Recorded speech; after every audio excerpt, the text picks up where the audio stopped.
Alright, hello everybody and welcome to another Commodore 64 Gamedev stream. Well, just some chill stuff I'm doing with the thing, and let's see if I can get actually something interesting going, because last time, since the last time I have been studying a little bit and coding stuff too. So let me see. Oh, like this is the level editor. I'll come back to that later. When I got like all kind of fancy stuff done, like compressing data files and stuff like that. Yeah, hello. So let's see.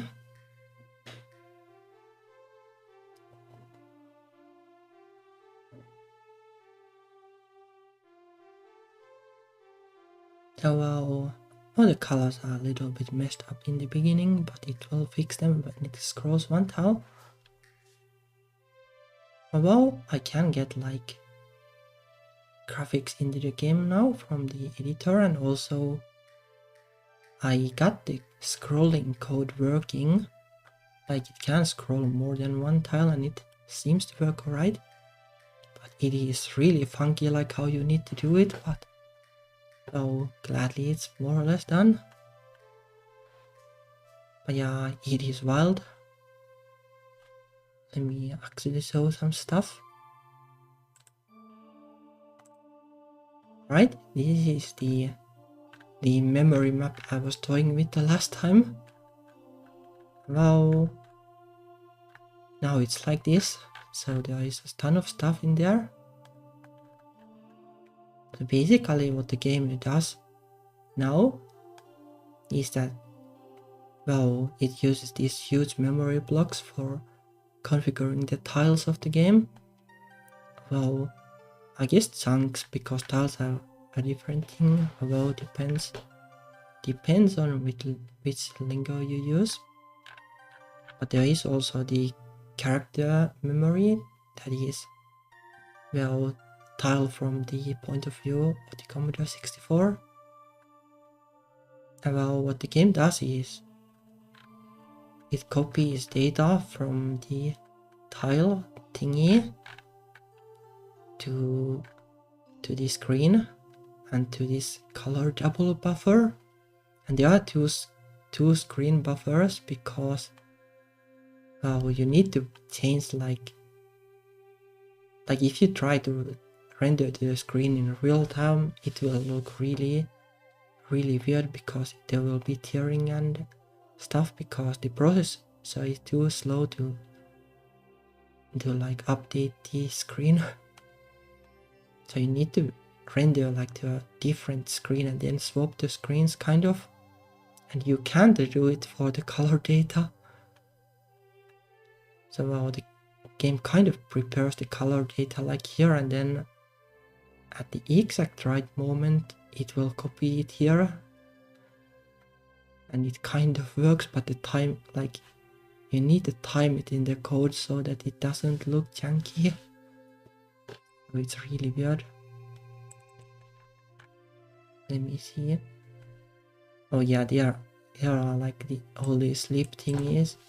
I coded a sleep function that kind of tries to sleep at the amount I want, and you need to time like the swapping of the colors and the swapping of the screen, so that like the, you know, in the old TVs, like they used this CRT thingy, like it was basically like a ray that was sweeping from like, well, from left to right and top to bottom, and you basically need to like replace the contents of the screen when the ray is at the bottom of the screen, because, well,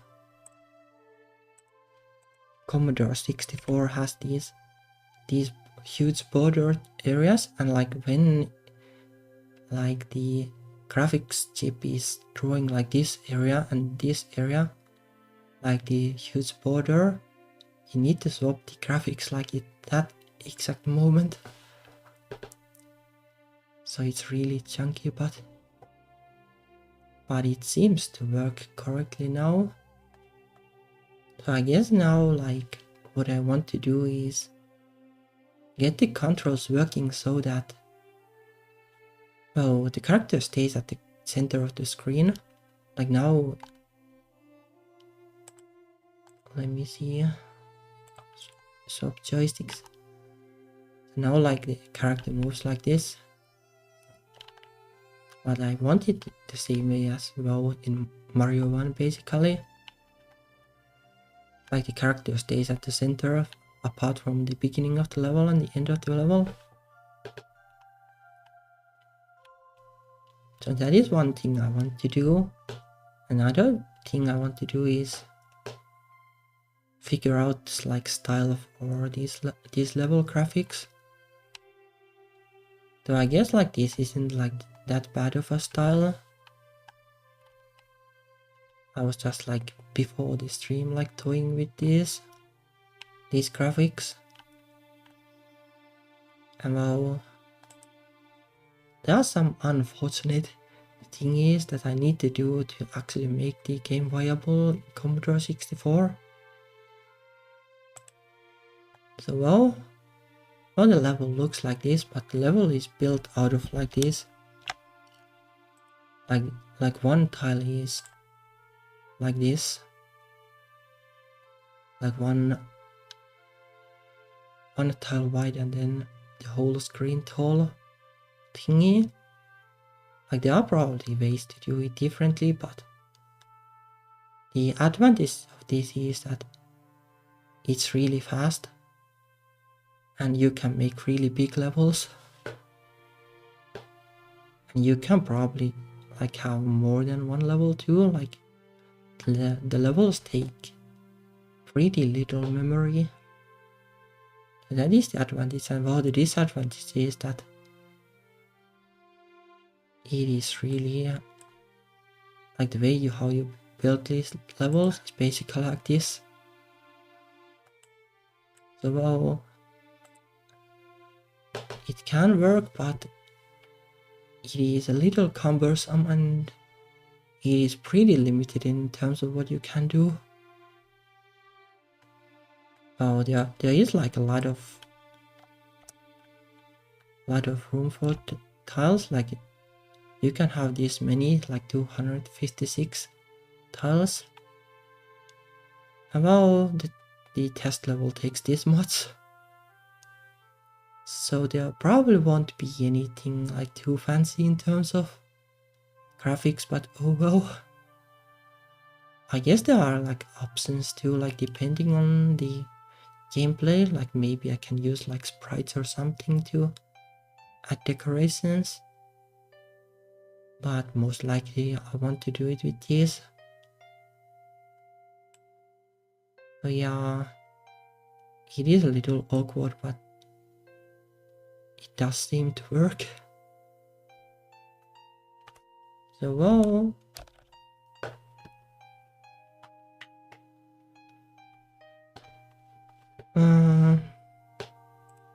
so let's open the code editor. Well, basically what it does now is, well, it just increases timer on its own.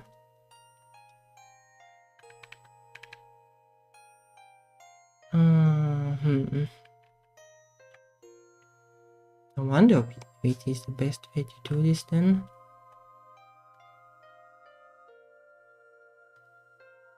Or maybe I'll just need to hook like the input handling somehow to this, and that would be a start.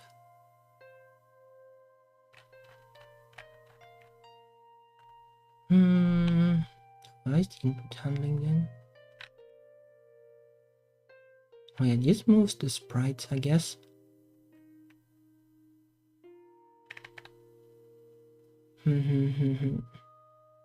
I guess like jumping can be here basically.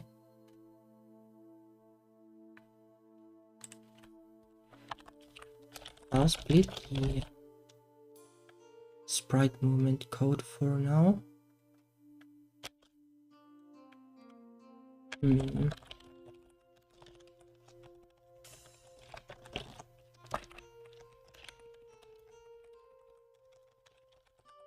And these will come handy at some point, but not exactly now.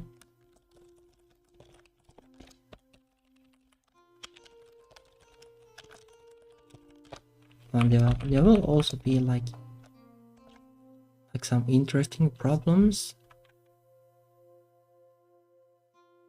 because the character, there are like limitations, like how fast the character can move, because the scrolling is kind of CPU intensive. So I need to somehow find like a balance that the gameplay, like the controls feel right, and that you can move reasonably fast, and like it will be possible to actually code it. But let's see.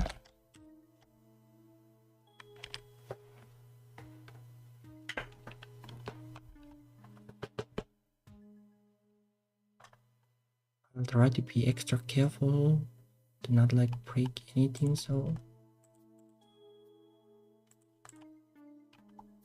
alright, the directions are still right, that's good. Can like save the settings so that it keeps the joystick swapped. Alright.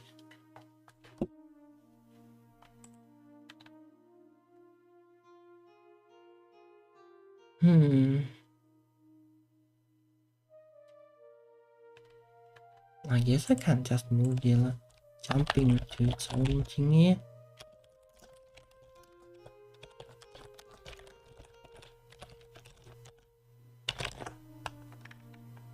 Also, like when I get to it, I want to make like collision detection actually work.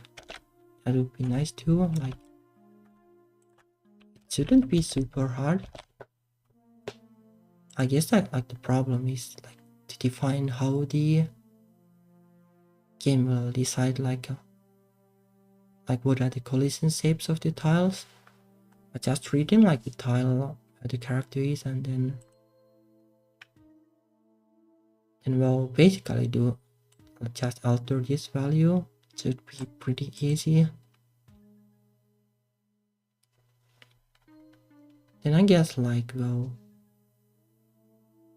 also moving needs to check it, I guess.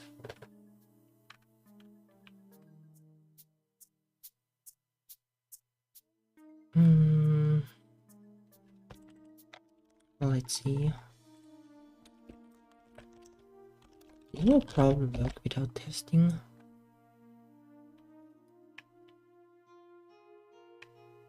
All depending on like what the mechanics will exactly be. Like it might be better to make like the up direction of the stick, the jump thingy, and the fire button will something else.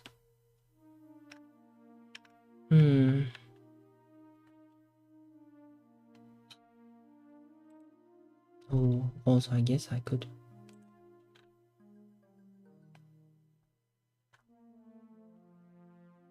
do this one promotion thingy to see if I get some viewers.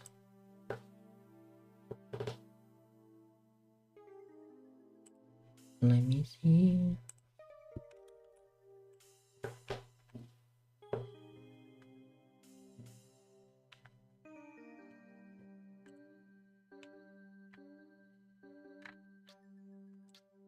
There we go. All right.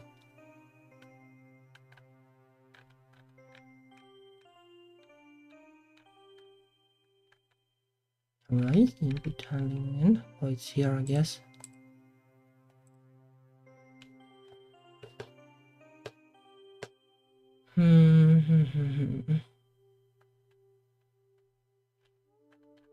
I guess for now I'll just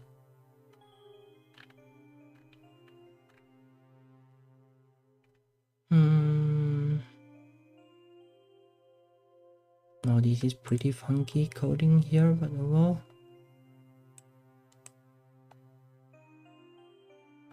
Let me see.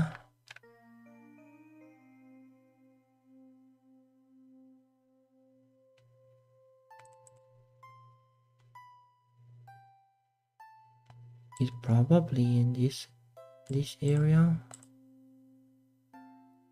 from D000 to D400.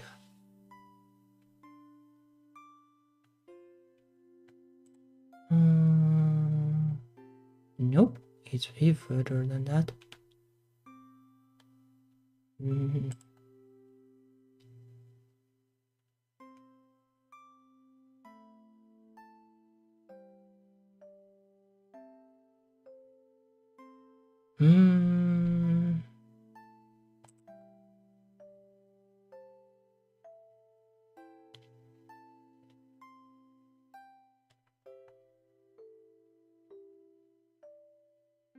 Okay, let me see the memory map thingy.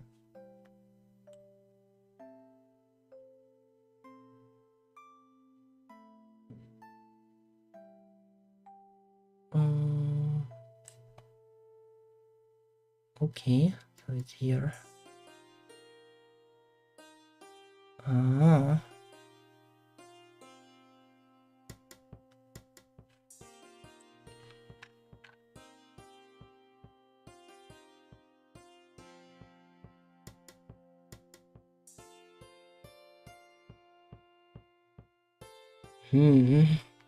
But that's curious because this part should overlap with this, but well, I guess it doesn't really matter as long as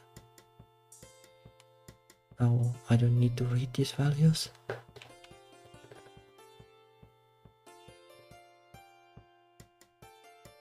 But yeah, this area is basically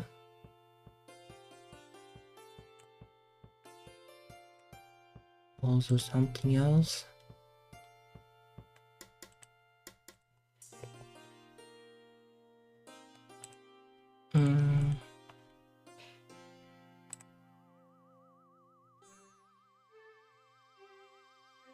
CIA1 inputs.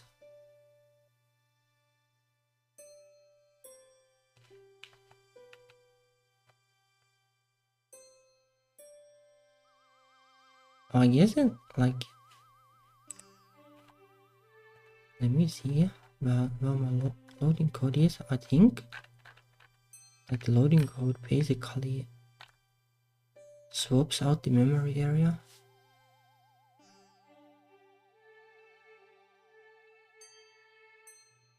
Yeah, I guess this does it. I guess that is one of the special memory areas, so I guess it's fine. But yeah, like there is so little memory that you need to do like funky stuff like this, like basically like the game loads the graphics like under the memory area of the kernel and the some other things. And there is like a way to basically disable like the kernel and stuff. And like here, like the game disables the kernel and this CIA input thingy and everything, and then uncompresses the data under them,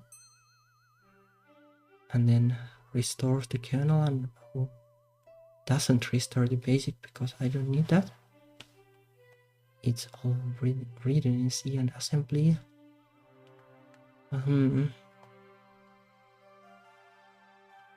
yeah, that's why this memory map needed to be made, because it is a mess.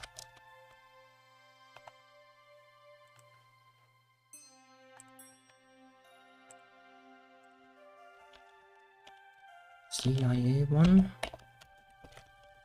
input stuff.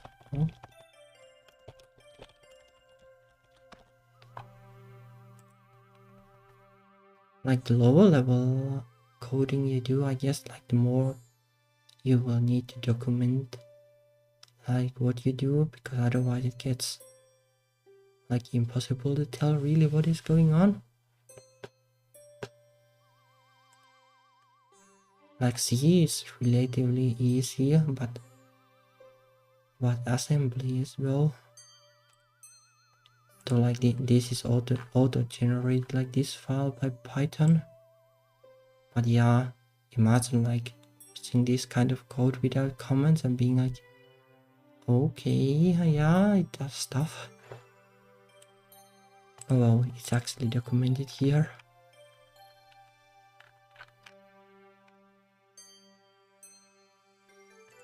But yeah, because like the CPU is so slow, like the graphics things need to, well, basically be coded in assembly, and like,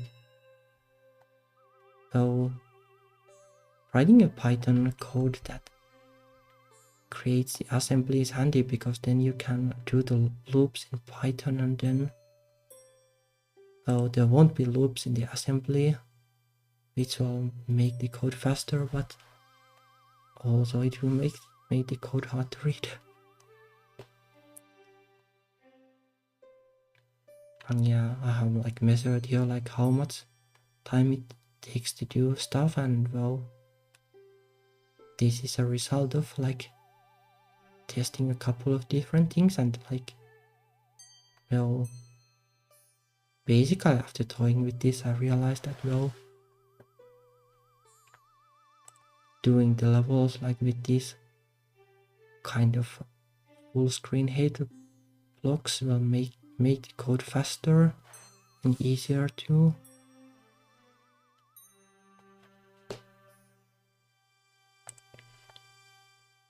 Yeah, what was I doing? Yeah, I was checking this.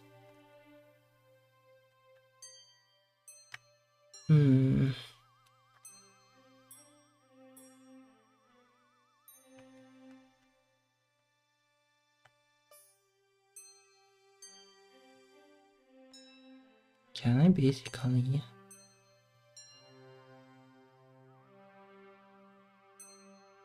well, I guess I can just make a macro to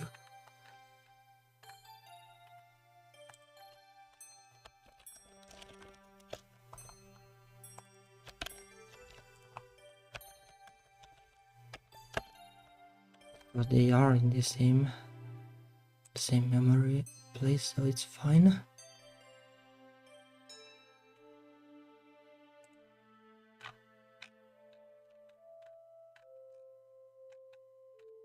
Alright, so what was the input handling thingy?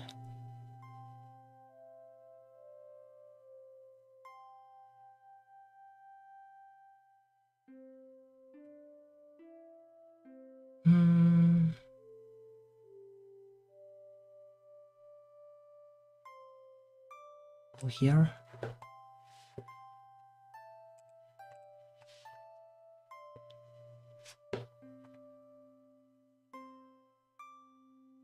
Okay, let me double check this. Okay, this is right. Like, this is exactly the same.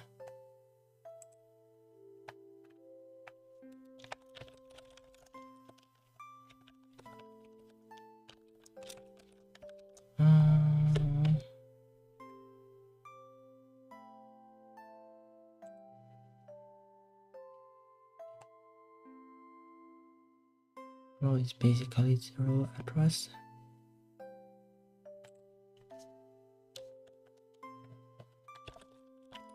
Joystick 2, I guess.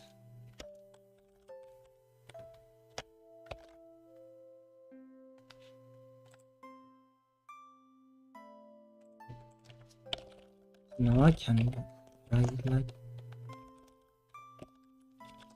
like this, which will be way more readable. Oh yeah, I guess I need to pass like the, well, now because it's there, I can just basically reuse this.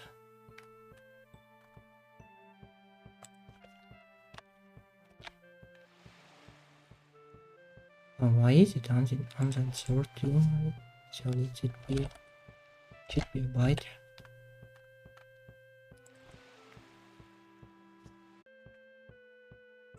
I guess I need to move this too. It's one of the errors.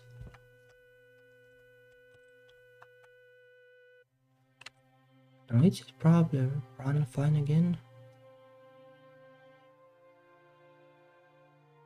Yeah, you can use macros in the assembly too, but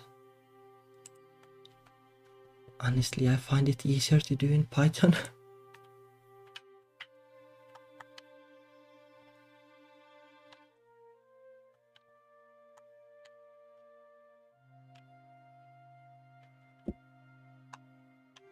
I don't particularly like the assembly language, but I kind of can use it now, but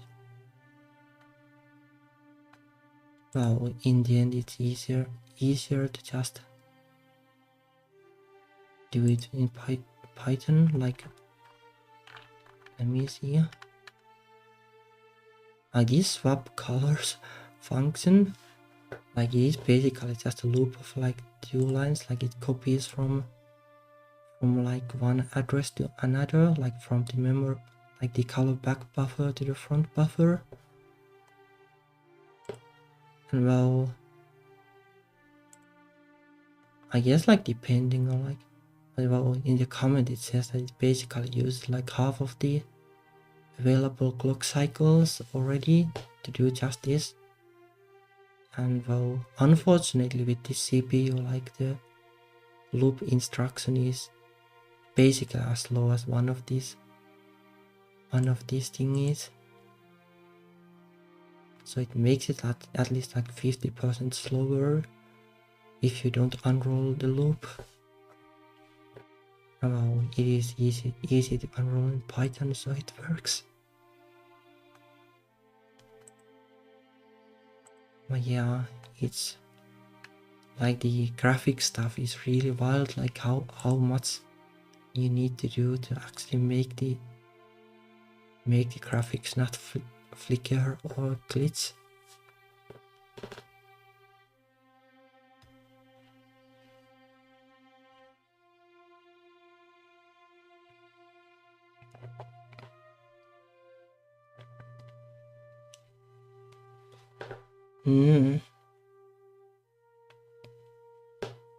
I think the assembly basically had like a dot macro thingy that basically was a macro. Yeah, haven't used like the GNU version at all. Like, yeah, I usually don't want to use assembly in like modern desktop code, because then you need to port it for every platform. Like in like if you make a game for DOS or something, then yeah. Well, it's basically the same thing. Like DOS only has like one architecture, like the Intel 386 basically. So they are easy, but if you want to support like Android with its ARM and not the x86 or the 64-bit version, then it gets tricky. So that's why I have never used the GNU assembly. I have used like the 386 version of Intel assembly though in the university.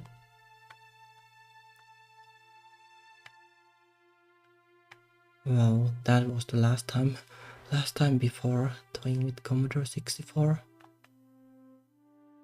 But yeah, my plan is to just code this in C and do the really intelligent parts in assembly then.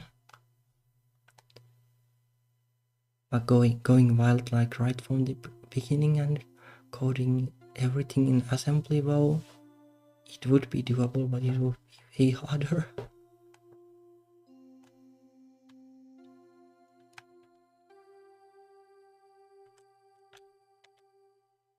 Now I guess I can just use this basically in the main loop.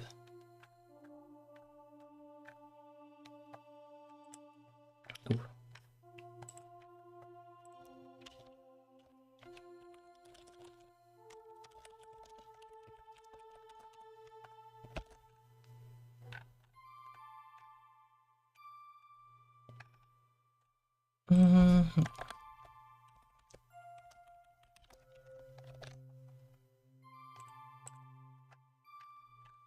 No, it's disabled the jump and movement thingy for now. Try to get it to scroll when I press the D-pad, I guess. And then add like a check, like when the character is close to the edge. Now I guess I could just store the position of the character in the 16-bit number too. Like it's used only a couple of times per frame, so it doesn't really matter. Even if the additions and subtractions are slower.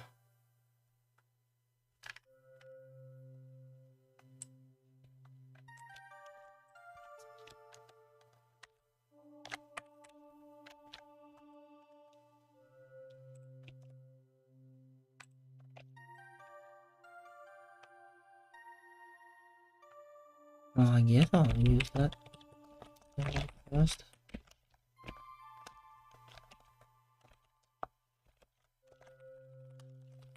Let's do this here for now.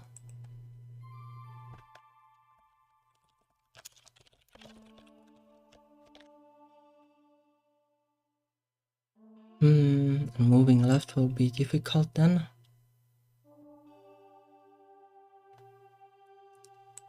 Like, well, maybe not super difficult, but because like it takes basically 3 frames to do the scrolling thing. Like the whole scrolling code is way too slow to be done in one frame, so it's done in like 3 phases. Like it first prepares the color buffer and then it copies the character data to the back buffer and then it swaps the buffers.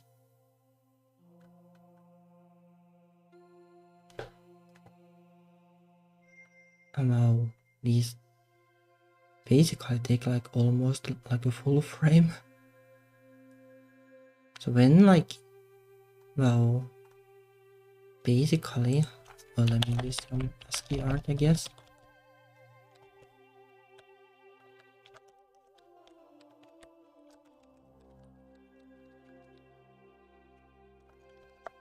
Like basically the game scrolls like needs to like redraw the character data like every 8 pixels. So let's say that like the character moves like this and then goes like here, like then the, well, basically like it will swap the buffers like this.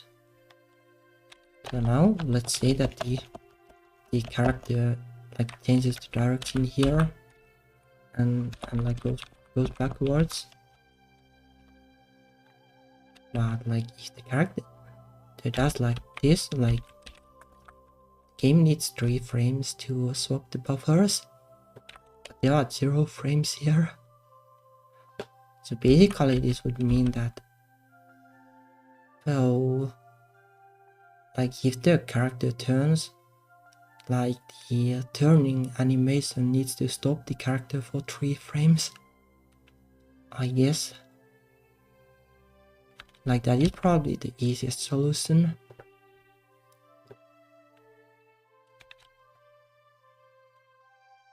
And well, I guess like instead of like doing it like this, then I can basically have like a well, basically I have like a step counter, like it doesn't matter like where like here it does like the preparation for the next frame.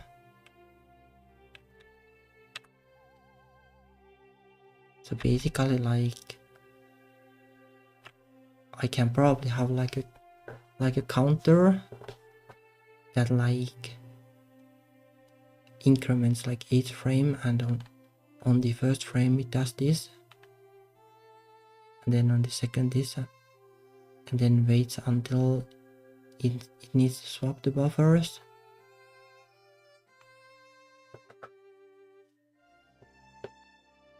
That is probably the way to go.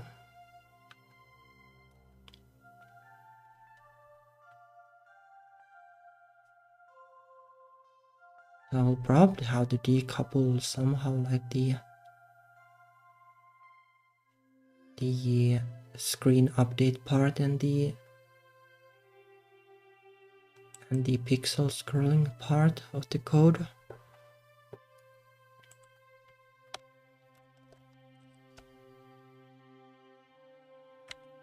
Well, let's see for now like if it works. Like holding the D-pad and scrolling with that. Oh, it doesn't save the joystick.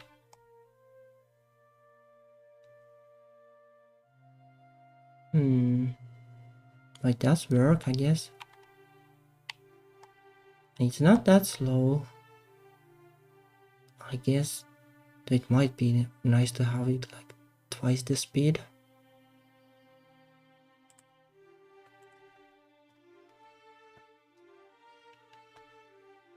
Yep, no clip is on by default.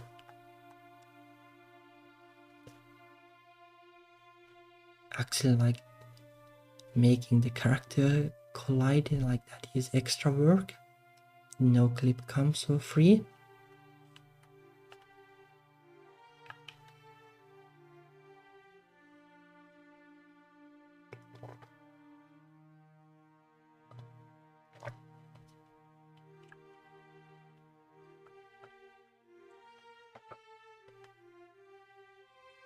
Right, so moving to one direction works.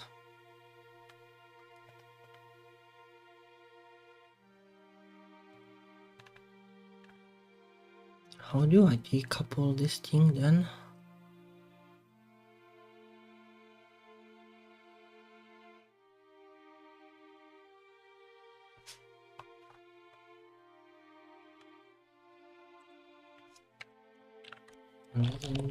Oh, let's start from the basics, I guess. Just copy this around and then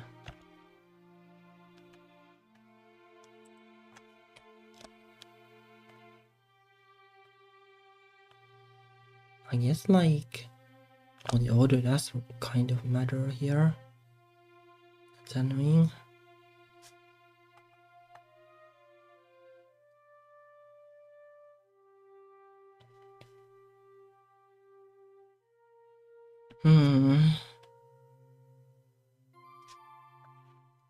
The scroll pixel is always last. Yes, I can just split this into two parts, like one of them is the scroll pixels.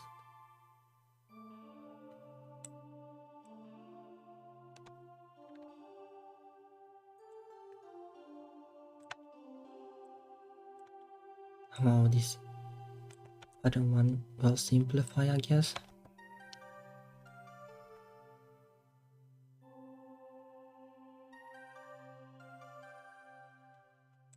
Yeah, I guess. It will wrap around and then otherwise it will just decrement.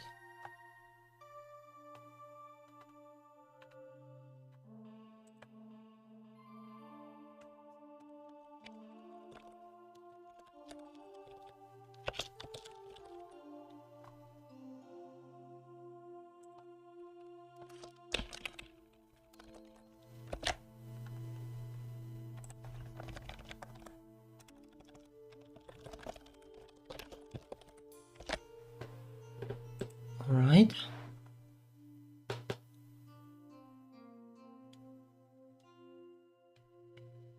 Then, well, basically I probably want a different timer for this.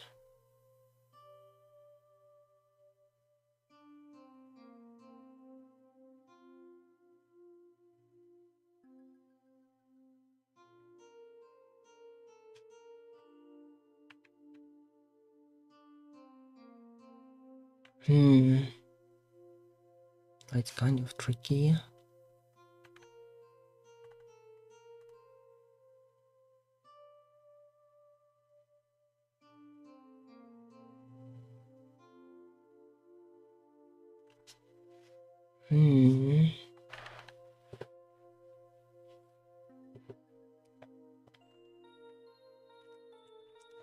Alright, let's think.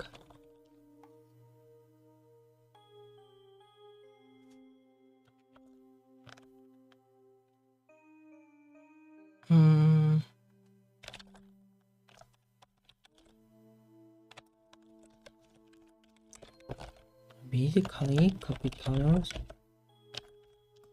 the characters, and swap buffers.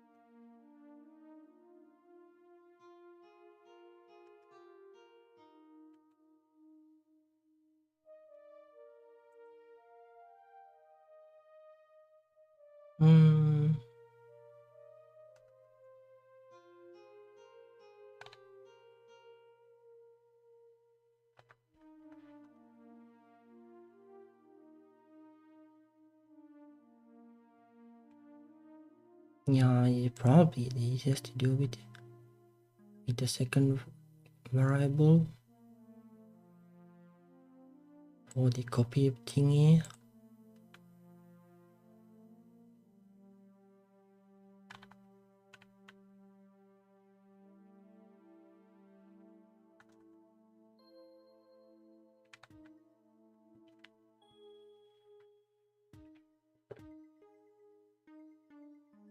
Well, like this will kind of be a problem for collision detection.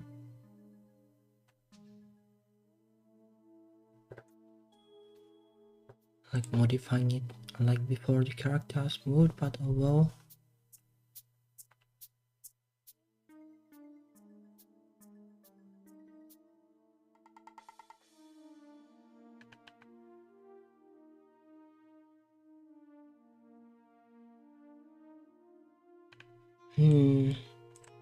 Alright. Let's make a variable then.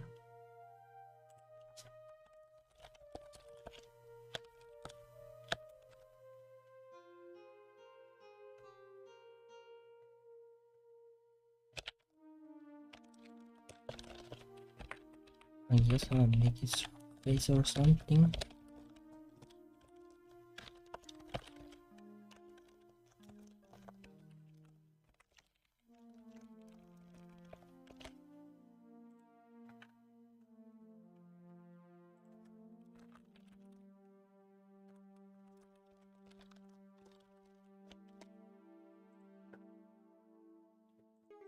Yeah, also it's weird that using global variables is more efficient than using like local variables, but that's how it is.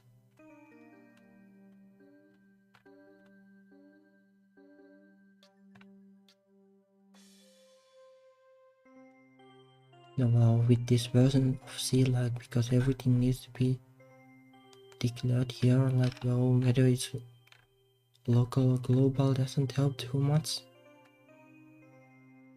In like more modern C or C++, like you can define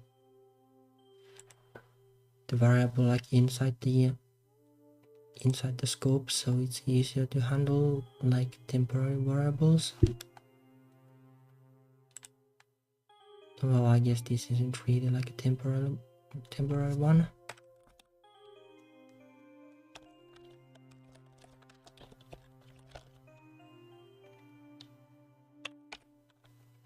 Alright.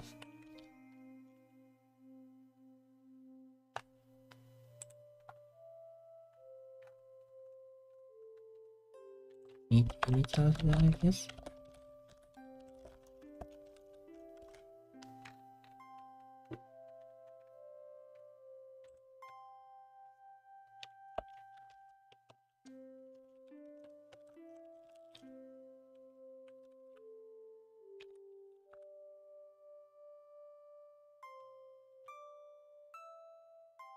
I guess I can actually just put it here basically.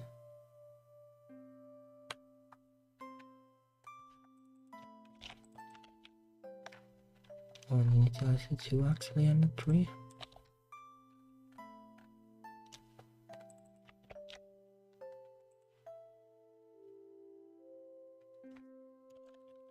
This needs more conditions so that like these will happen at the same time.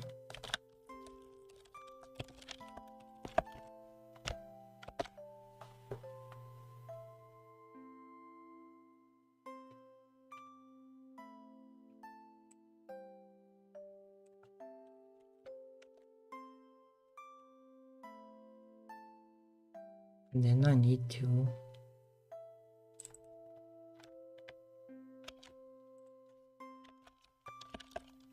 make it 2 again.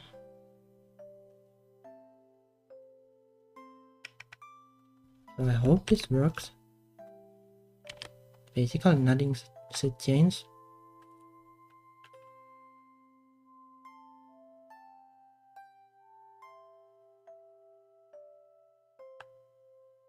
Oh, something did change. Right?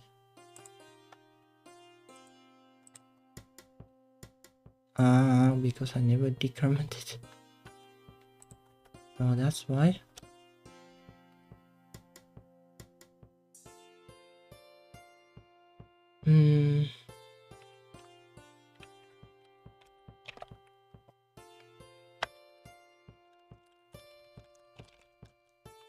I'll just make a hack like this for now. Like, yeah, it's a couple of instructions, but oh well. I only want to change it here.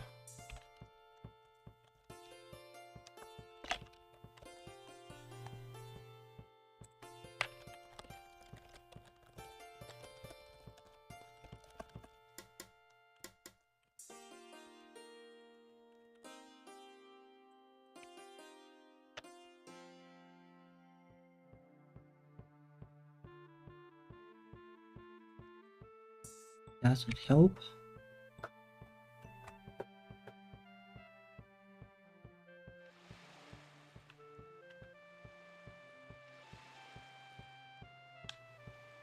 Okay, that's good. So now it does the same as before, but like the tile scrolling and the pixel scrolling is separated.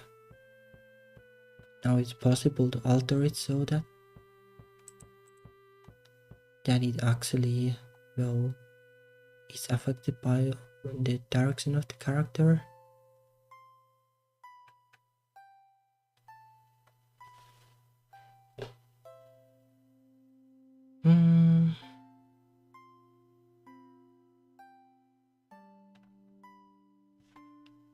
Do I have a variable for the direction of the character? Oh, not here, I guess. I think I had it somewhere. This.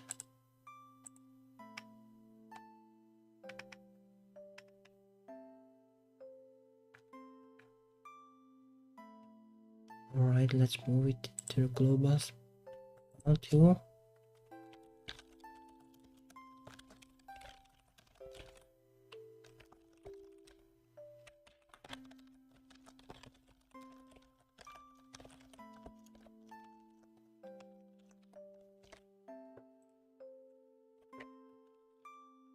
This is the lazy way to go, just remove the old variable and see where it needs to be replaced.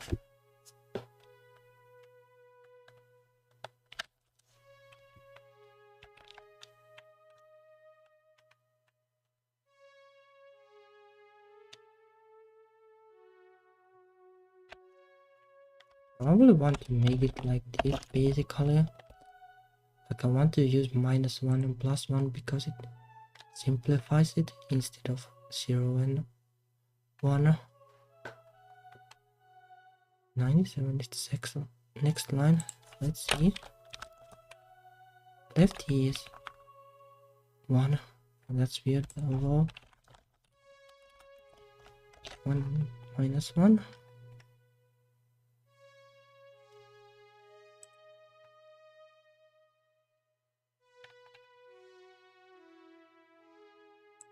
So even if I need to change stuff, I really want to make it like this instead. Like left should be -1, that makes more sense.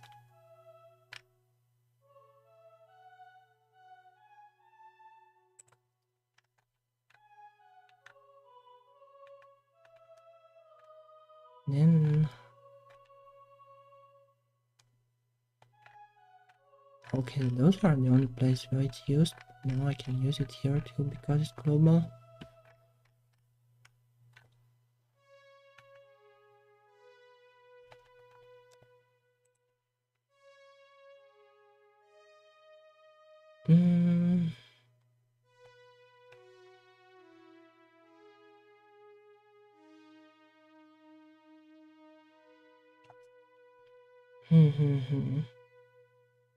I need a timer for the turning thingy too.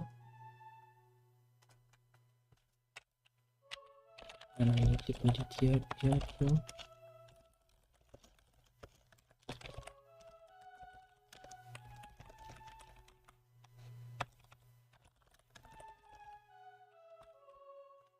No, it's fine.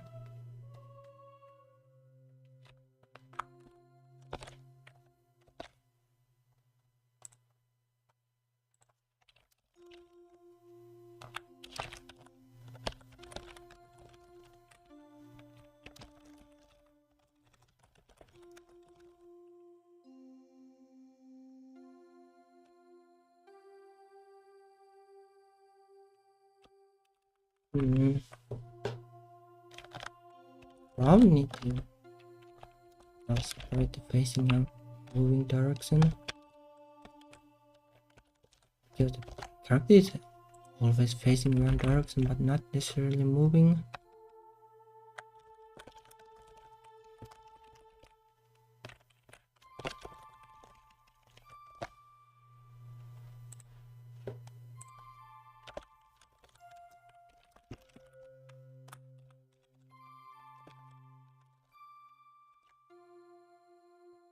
Alright.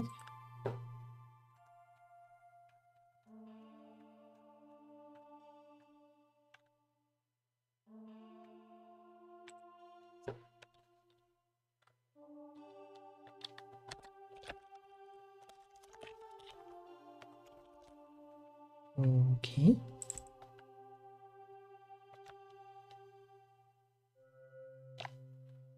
Oh, this isn't really like even the right place to set this, but I'll say whatever.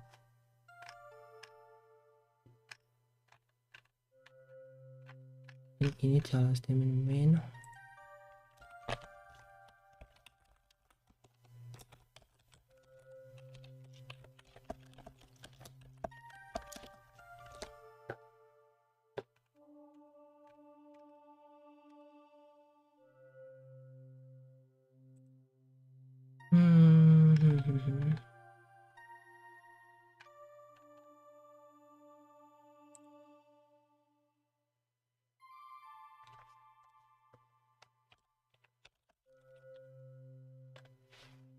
Now only allow the pixel scrolling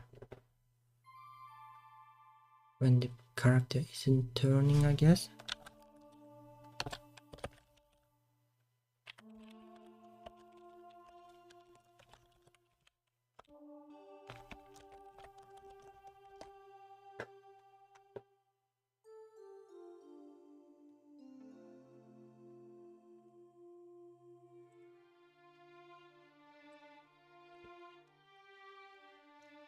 Alright then.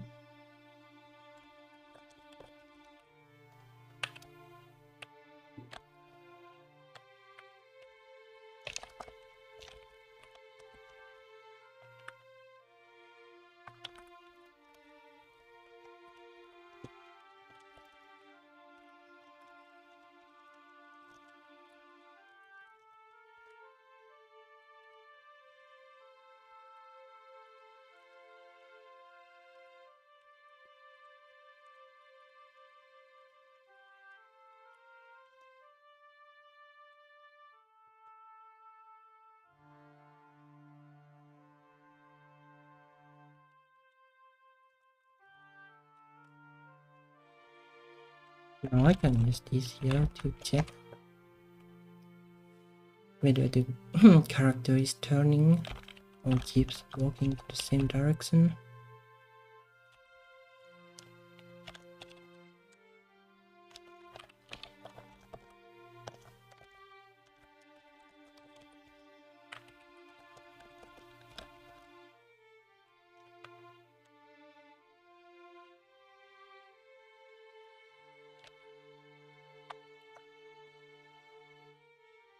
I guess I also need to change the swap phase when the player turns. But there is a downside to this, like if the player keeps turning it uses a ton of CPU but can't do much about that, I guess.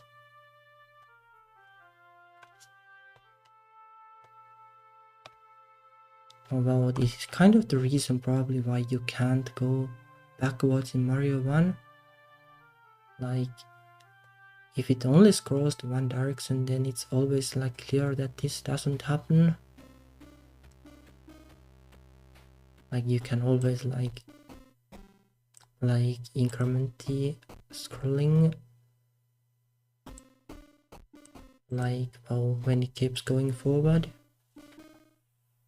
instead of having to basically force the character to stop like if you want to move backwards.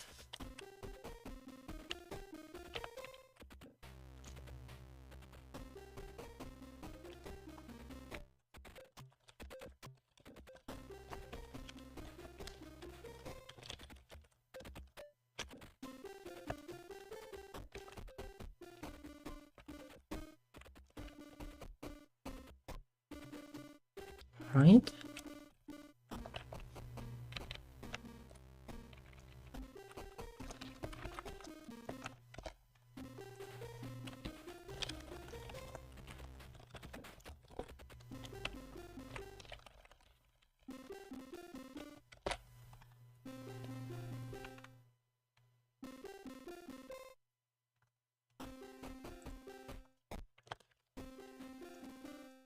Yes, this is like the whole. Wow, this is basically like the whole part that actually needs to deal with the controls, like left and right. But the rest will just just use these variables to determine like what needs to be done.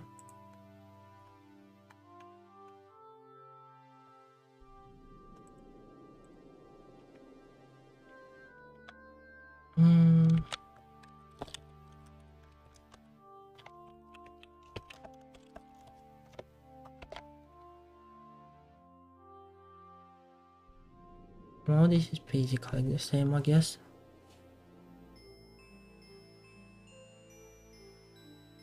Can actually be possible just to like reduce these.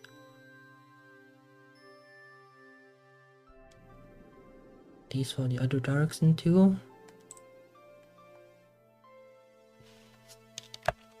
It should be.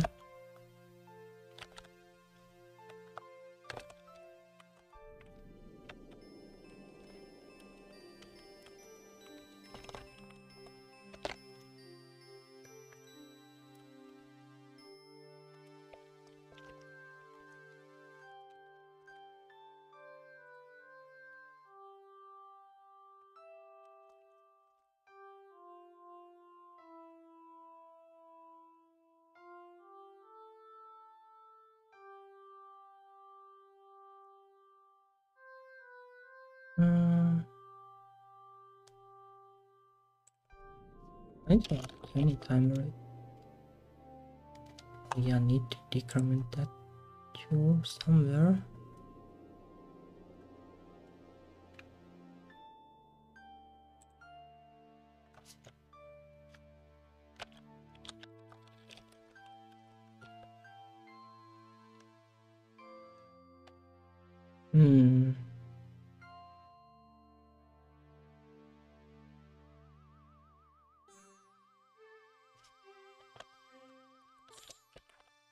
Yes, all this first.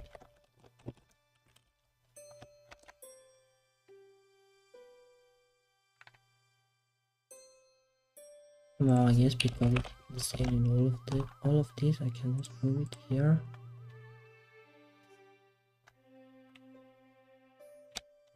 Well, I guess this is the most appropriate place.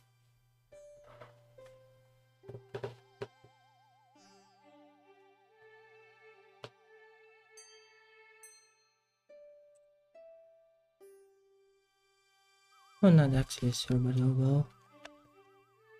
We'll find out.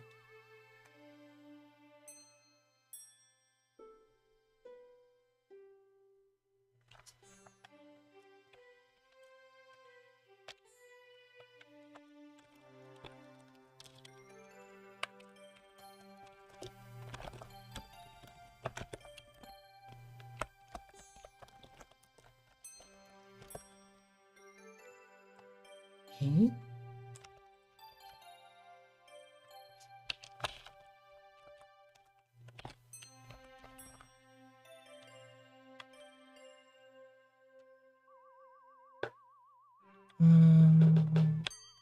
Yeah, I guess.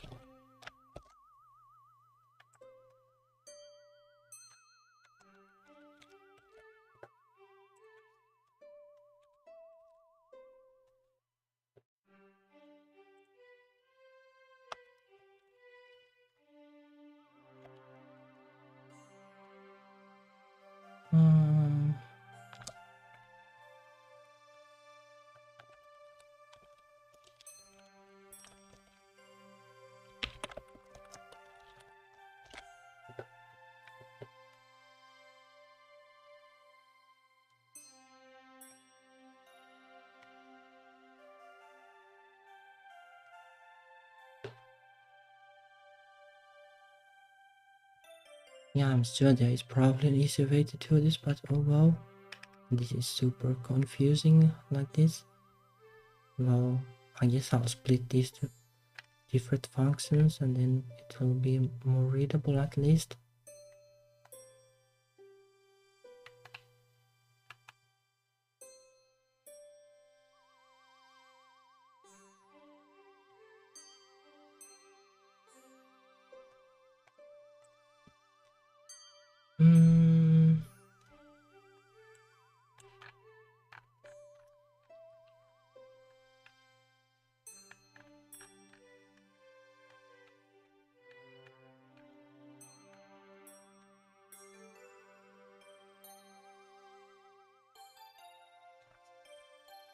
Yeah, I guess I'll split these to different function at least.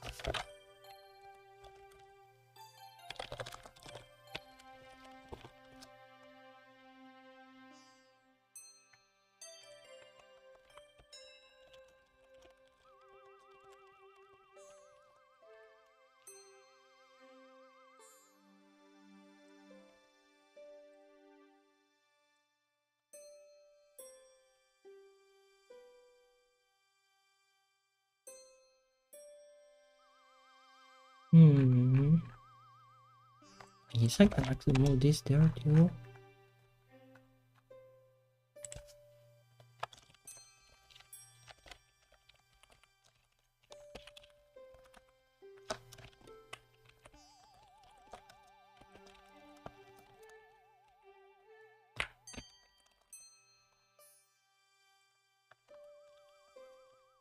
Right?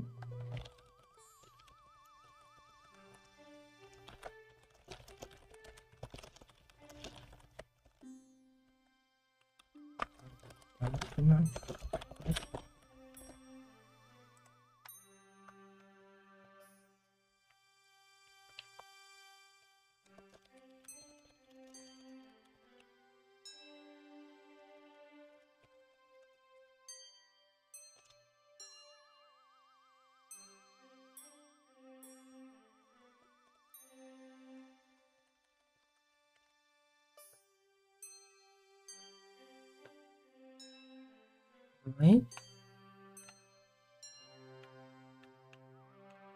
Oh, because that's what I use. Oh, the other one there too.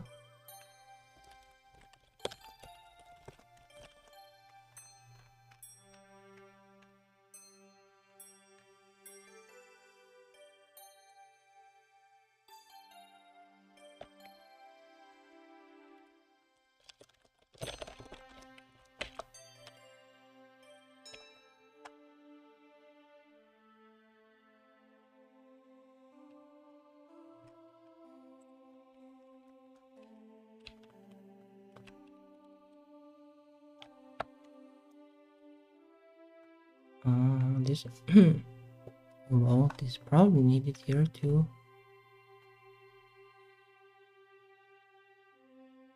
Or maybe not. Probably not.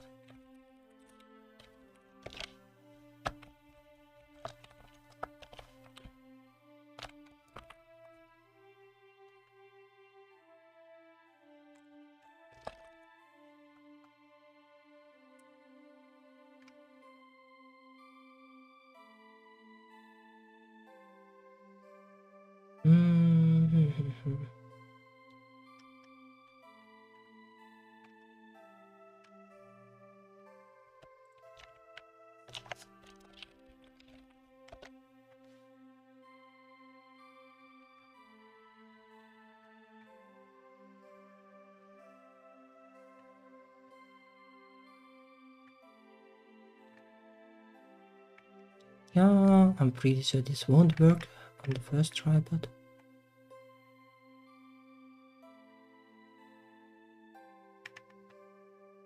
what this should both be able to handle, like both directions.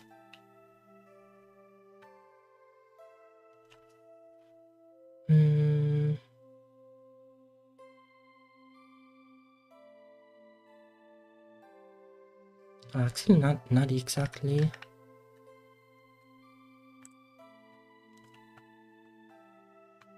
Like the condition here is like different.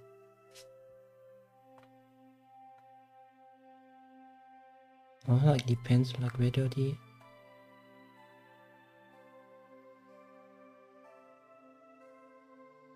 movement key is pressed too.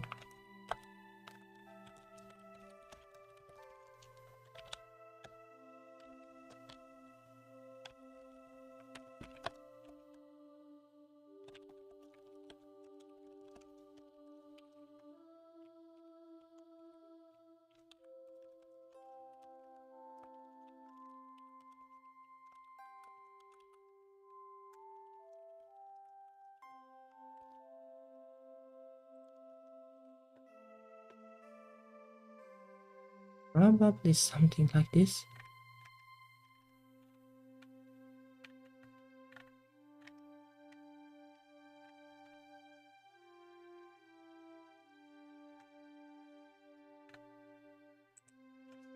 And then this shouldn't be needed anymore. Oh, obviously it doesn't compile on the first try.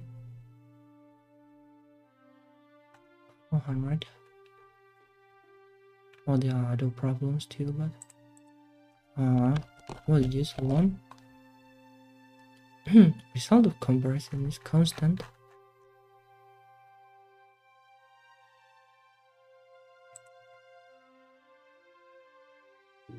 Oh, I guess because it's not signed.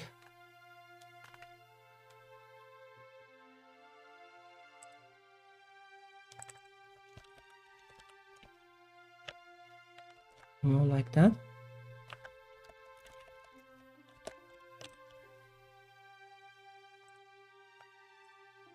Alright, now let's see how bad it blows up.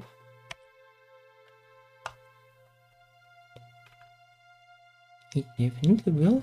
That's how it always is.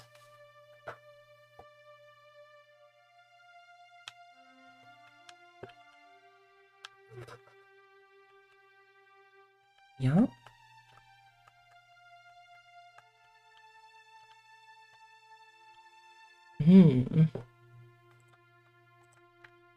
Alright. Let's see then what I messed up.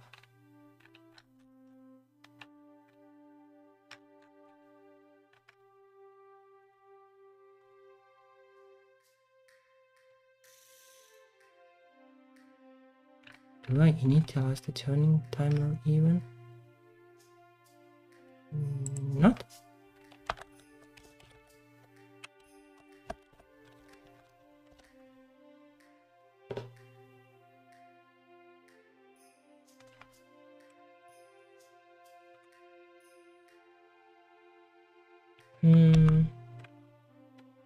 I guess it depends on like those circumstances, but it can probably be just your. Well, I guess the safe way is to make it to then the player can't move right away, but like it doesn't matter like where the player spawns, like the scrolling won't glitch because of the initial position. Alright, so let's see.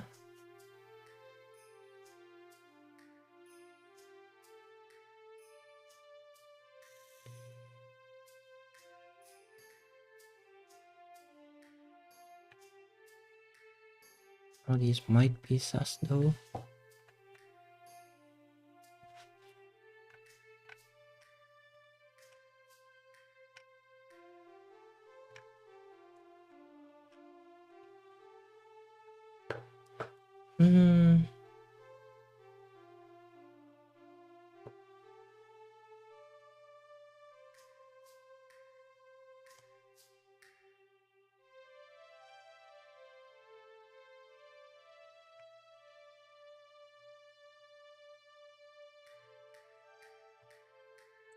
Oh, these are inverted.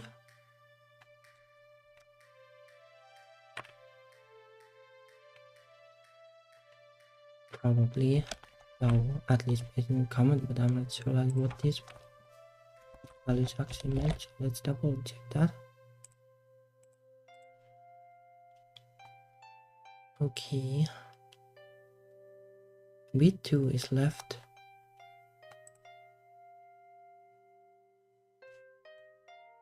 And this is bit 2.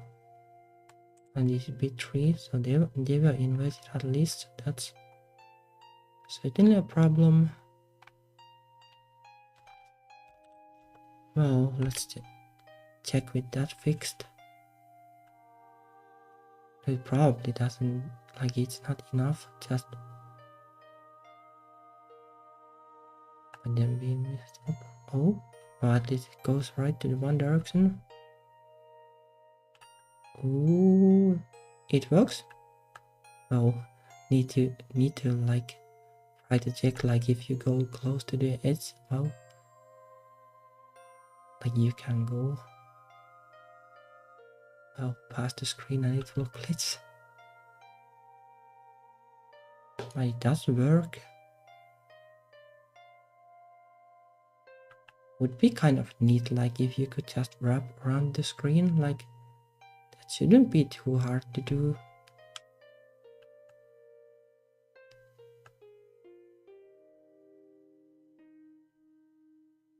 It might be like a nice game mechanic.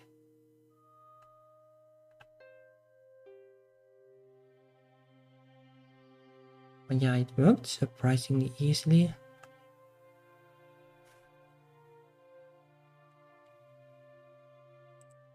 Considering all the gimmicks you need to do.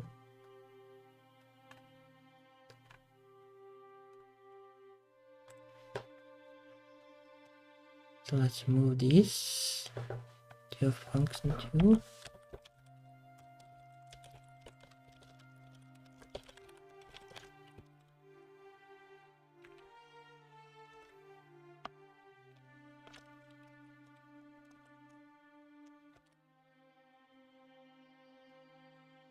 Like ultimately, I guess you kind of want this, like then you can just read like what is the name of the function and you kind of know like what is the like basic flow of the whole game. Or you as well want this if you code in like assembly, otherwise it will be like impossible to read. With C, even if like there is too much stuff in one function, you can kind of read it, but not with assembly.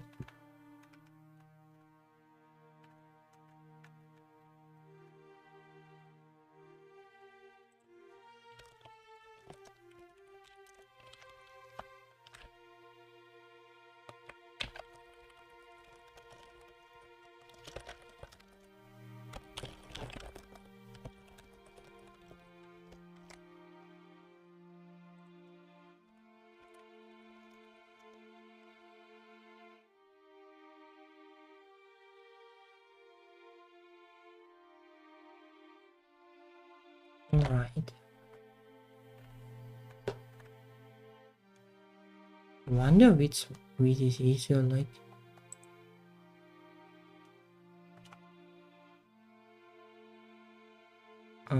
I guess it's not that easy in the end, like making the screen wrap.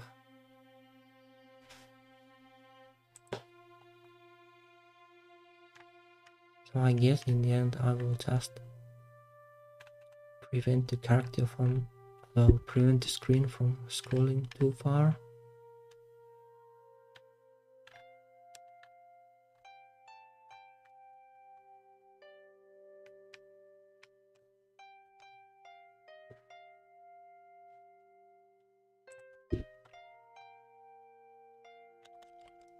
No, I guess the easiest way is to just do it here.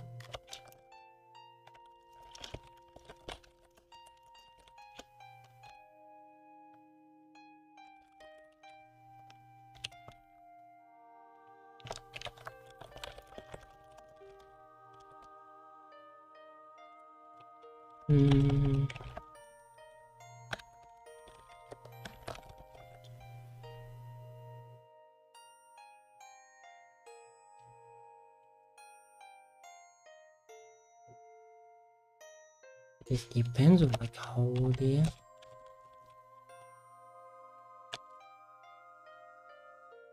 it's probably safe to test with 0.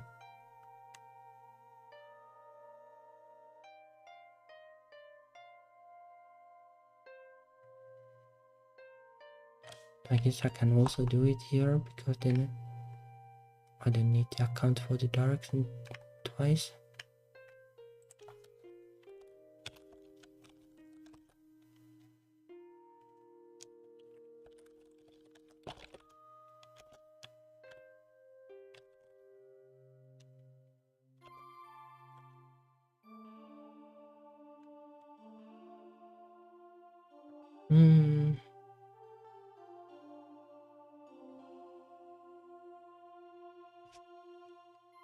Now let's accumulate, check first and see how it works if I just do this basically.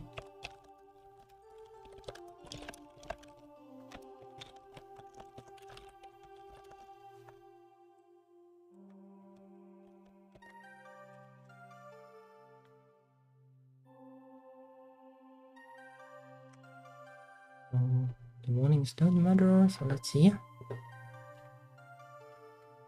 Once I get this working, then I need to also make sure like the character moves when the extreme end of the screen is reached. Okay, it doesn't work at all.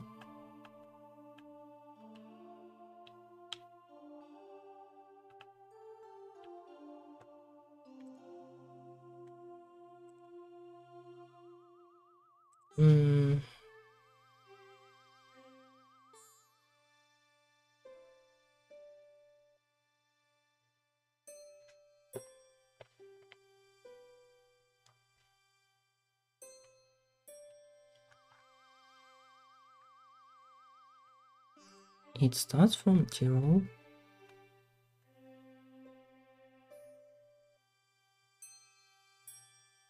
Oh, I guess it can also glitch here.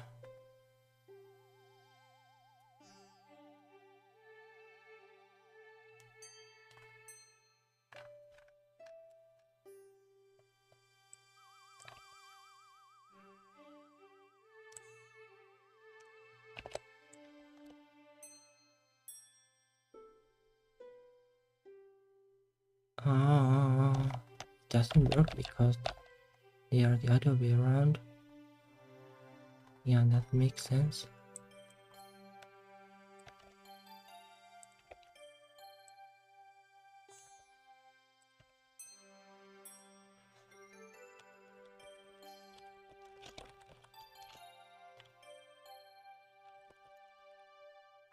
Let's make better comments, I guess.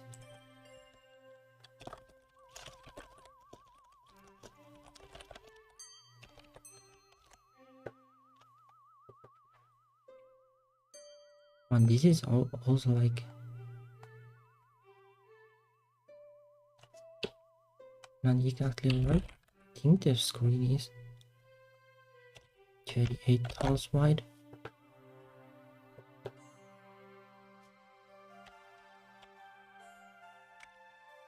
How about now?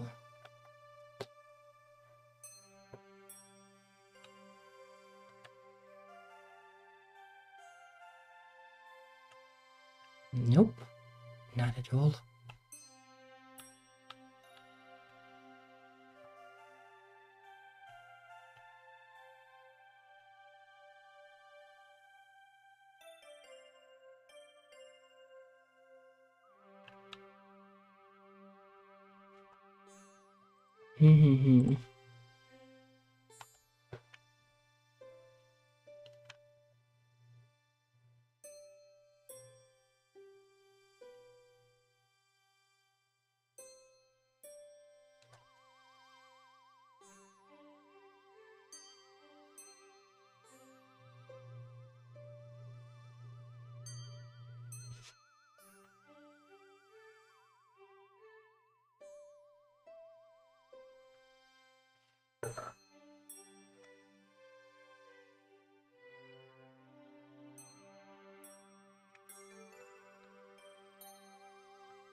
Hmm.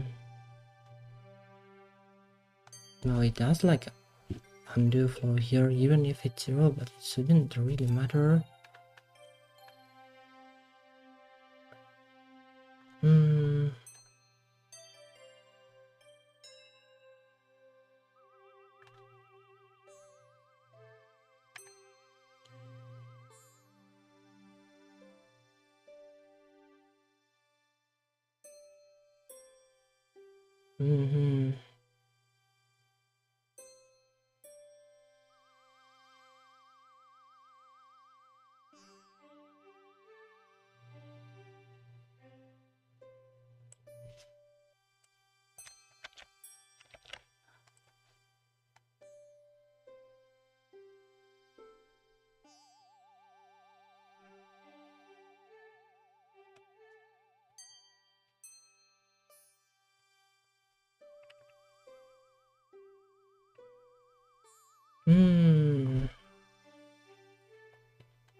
Okay, let's make some tests.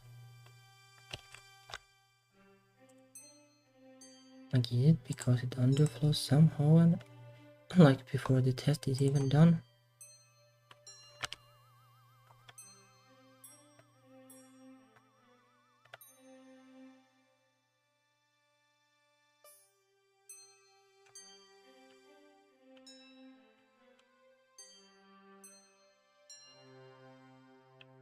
Ah, that's probably the problem then.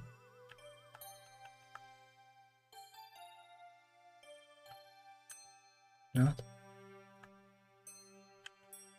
It kind of depends on the position.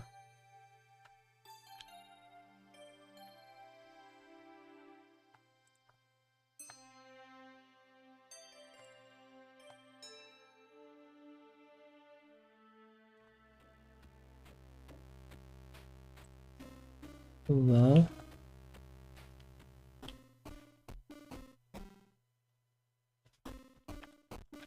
oh, it's not a big deal anyway. Better not get too stuck with this. Like sometimes if you just give it time, realize it later that although it was actually something really simple, but just didn't have the right mindset to figure it out.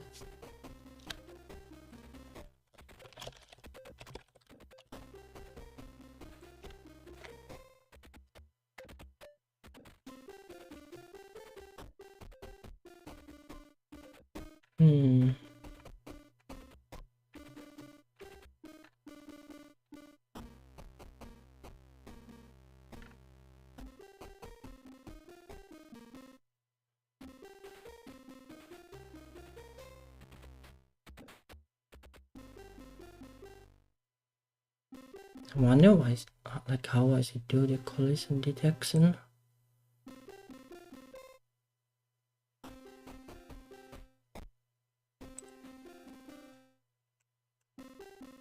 like basically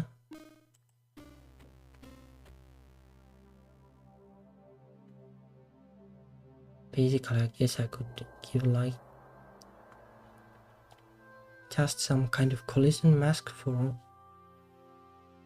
like each of the tiles, but it would be 256 collision masks.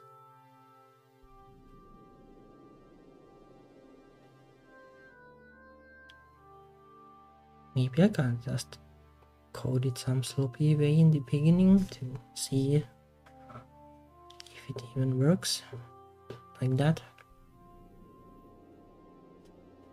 Let's see.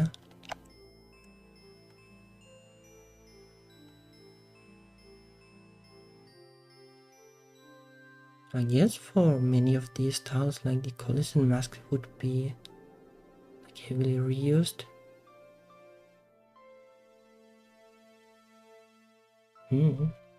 Hello there.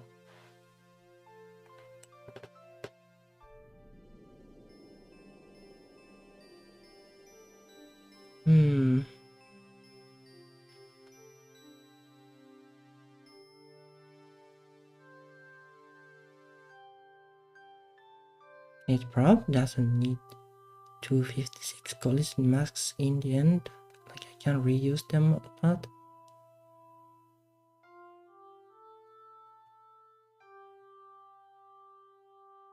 It might even be okay to just have like code them and then like testing code like which one to use. Like it might be pretty fast even. Like for many of these, like well, the pattern is pretty obvious. Like there are just well some limit like to the bottom most of the time, like where the character shouldn't go, and then these are a little trickier but not really that tricky. It's basically has two ranges instead of one. I know like some NES game basically did it so that like they take the position of the character then like increment it like forward. For example, when the character is moving forward, like and just test like 1 pixel basically. And depending on the game, well, 1 pixel can be enough, but probably you need multiple pixels.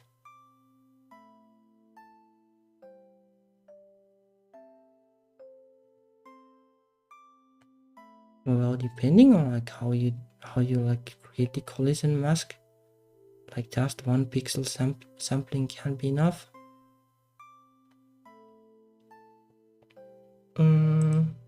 Like let me show.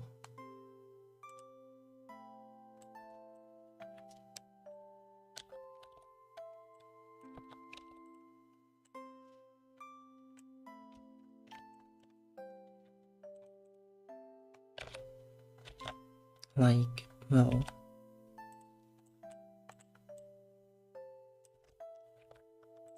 let's say like this is the character.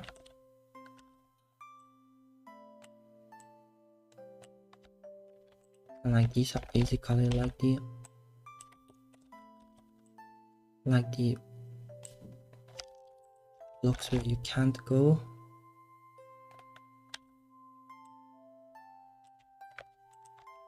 Yeah, something like this.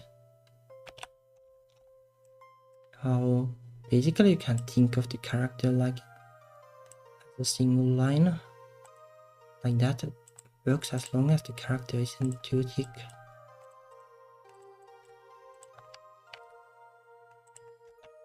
Oh, that's probably not colorblind friendly, so let's try something else.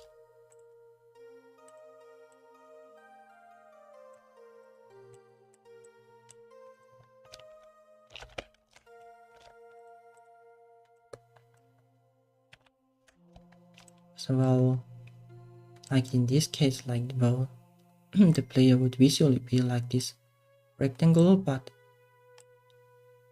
like if the character is thin enough, you can just consider it like one line and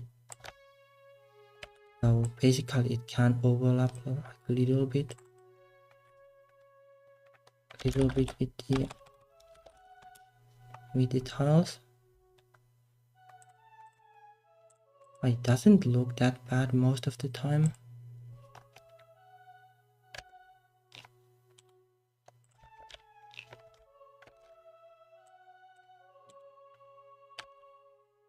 Well, it depends, I guess, like whether the character is behind or in front of the tiles, but even if it's in front, it's not that bad.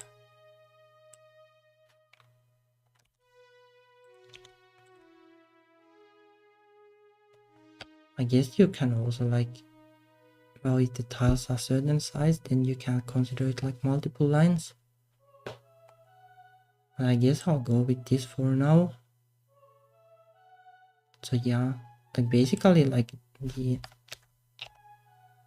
what the game considers the location of the player. It's basically here.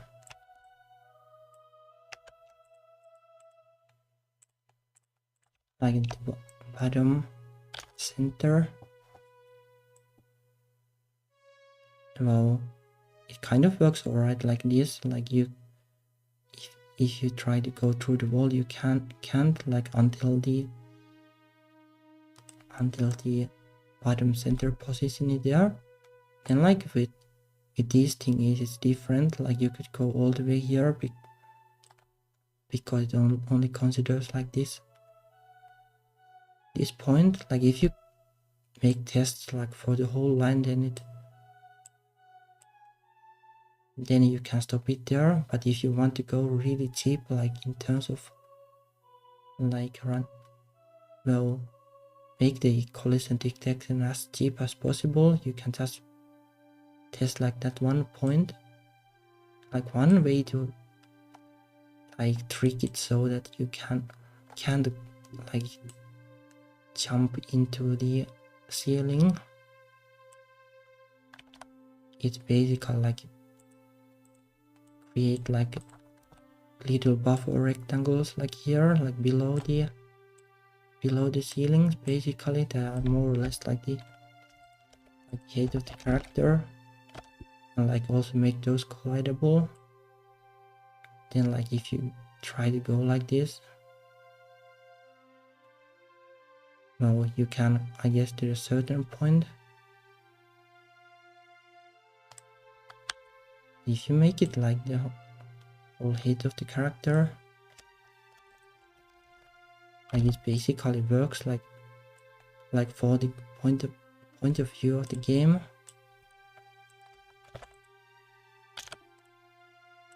Like, well, the character is just to the dot and you can't go to the buffer area like below the ceiling.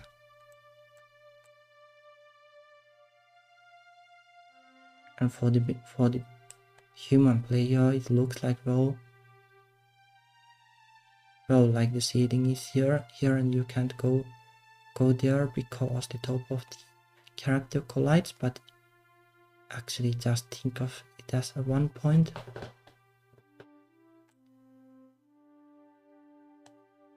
And obviously, this is really fast because you only need to sample like 1 point each frame. And I think I basically can do this pretty easily. Because my level format is such that, well, each tile is the whole height of the screen. So if I just like calculate like these rectangles for like each of the chunks I use for the level, then I can basically do this.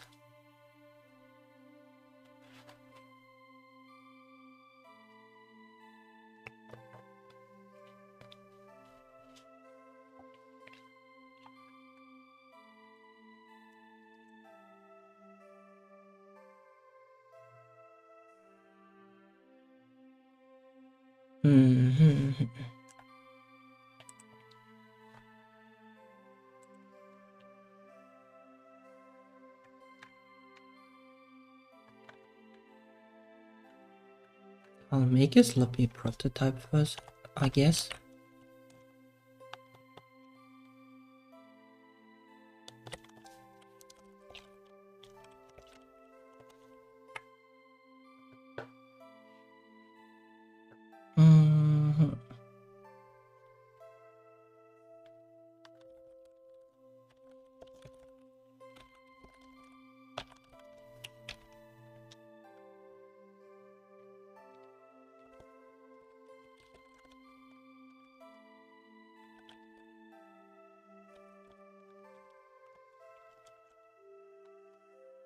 So I guess like, no, ultimately like if that is the fastest way, I could just like automatically generate like a collision test function for each tile.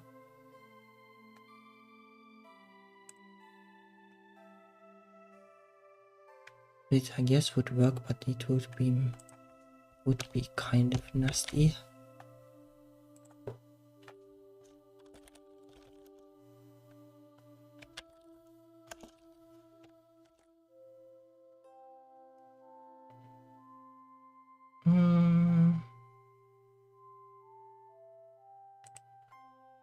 Alright, give me a second.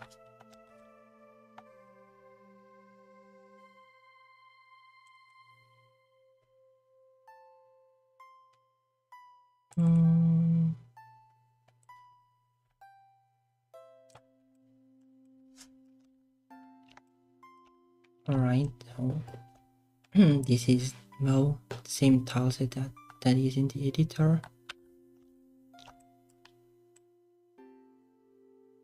I can nicely measure.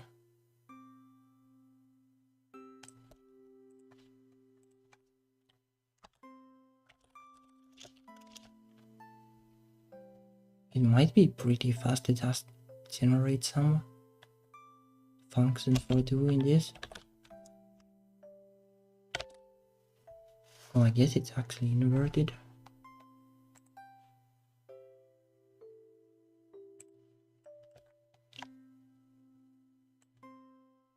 Should be like this instead.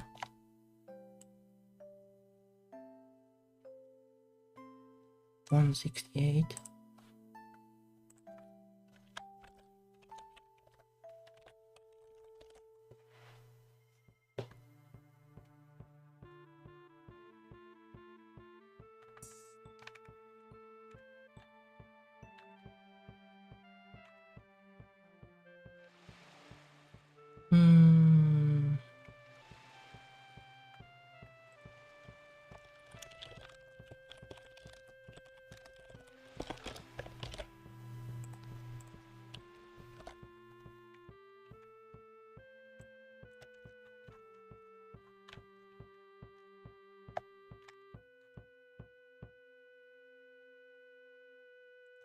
Alright. No, I guess.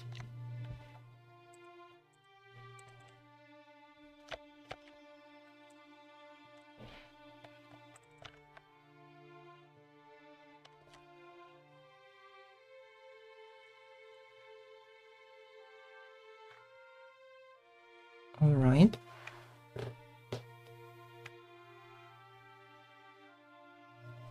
So this is where the fake collision detection is.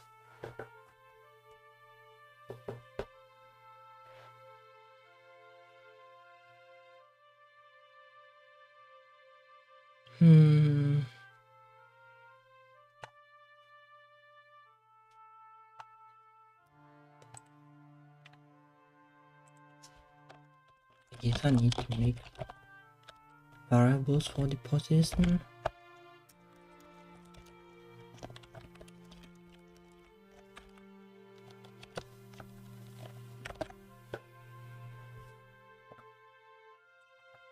Oh, yes. That would probably make it 2 bytes. Yeah, it should.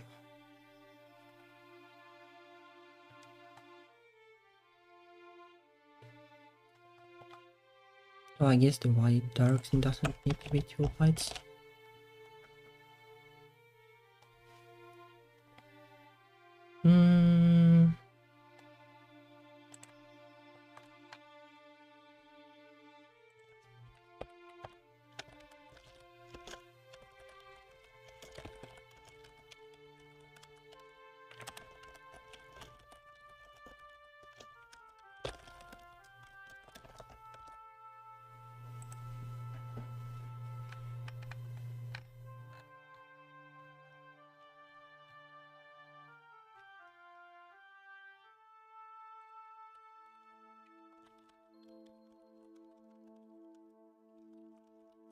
Wonder what the exposition even is like in the beginning. Oh, I guess it's kind of that.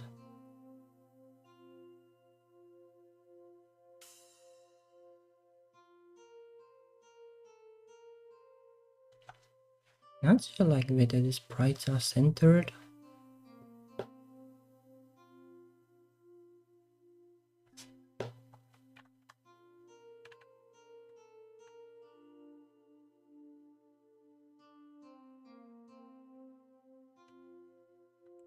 Oh.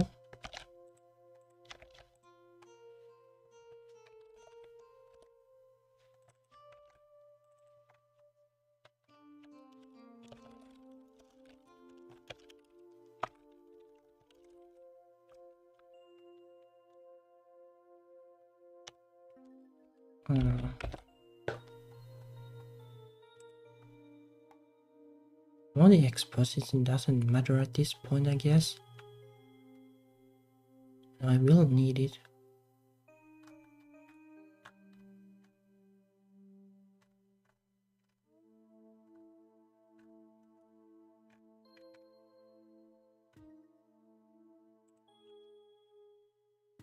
Mm-hmm.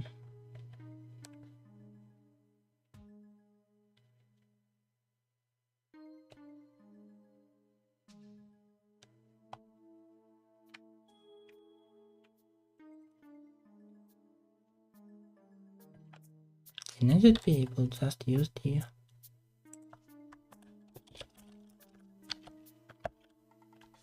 this variable instead. As long as I remember to maintain it. Although ultimately I guess I just want to use that and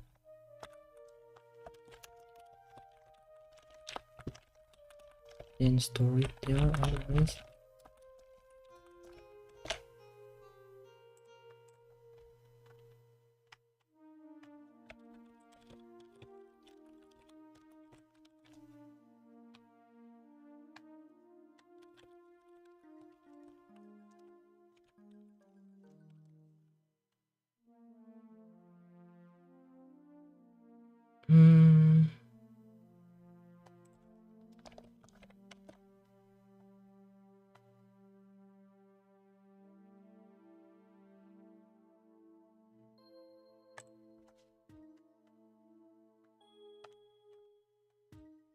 I guess I basically want to stop the jump if the player hits the ceiling.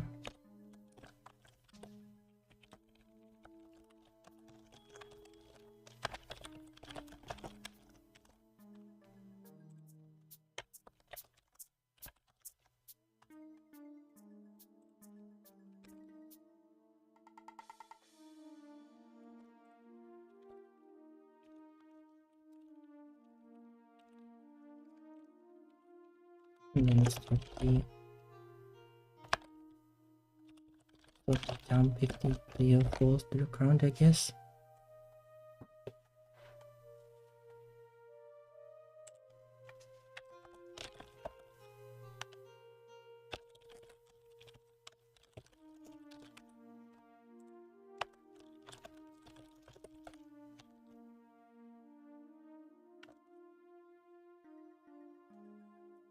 Yeah, the direction should be right like that. And well, I guess ultimately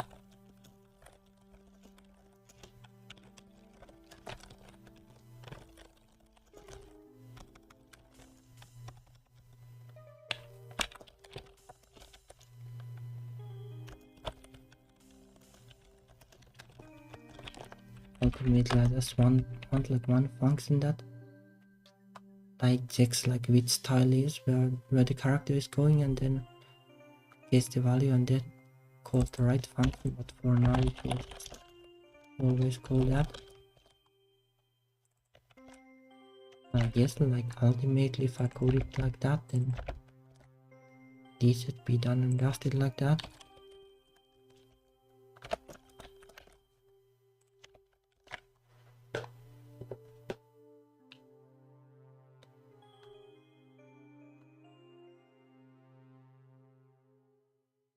Well, like technically this is suboptimal. Like you can pass like 2 bytes worth of data to a function without a huge penalty, but then like if you pass more, then there will be a penalty, and this passes like 3 bytes. Well, it's only used like twice per frame, I guess, so it doesn't really matter that much. Alright, let's see what I messed up. The direction, although the order of the functions.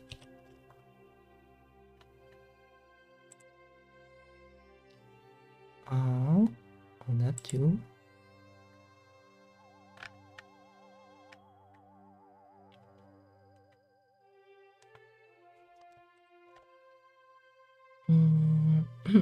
On all the X parameters, like whatever for now. Forget this.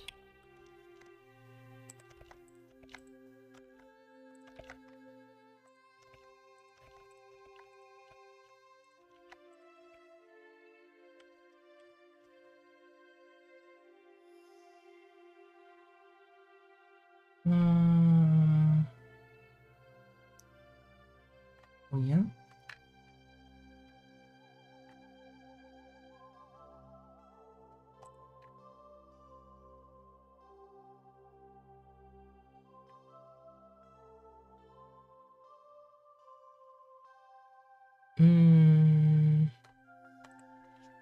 And this would also be better like this.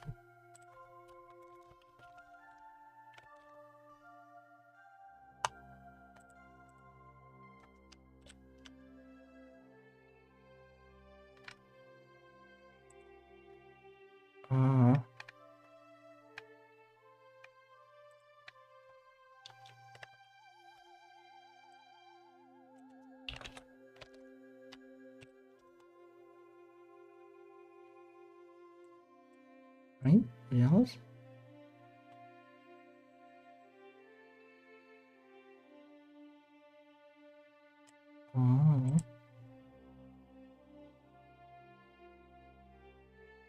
Yeah, forget to export them.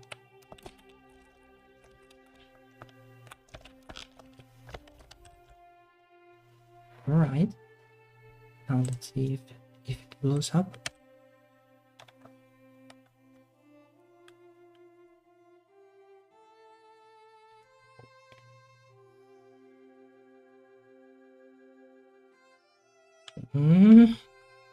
Yeah, that's creepy. Because I forgot that the y coordinates need to be different.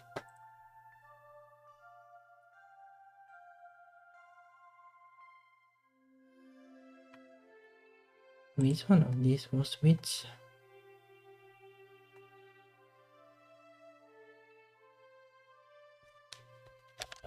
I guess I'll just undo and check and then redo.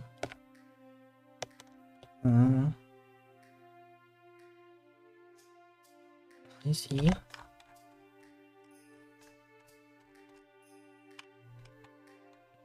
So let's check.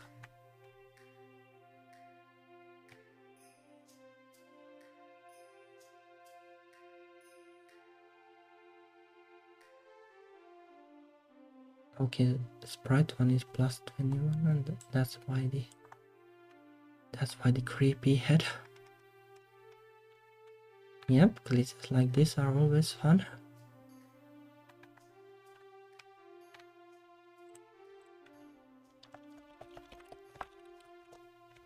It should be like this instead. Like the player character is composed out of 3 sprites, and well, one of them is positioned differently. Maybe, most likely it's minus actually.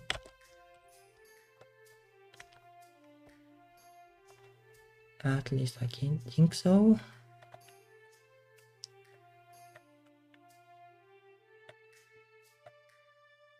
Nope, not quite.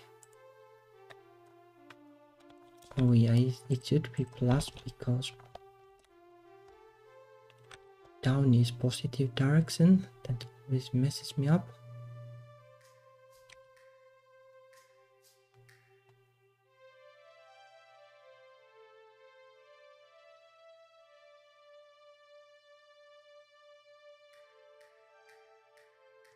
Alright, now it's back to normal at least.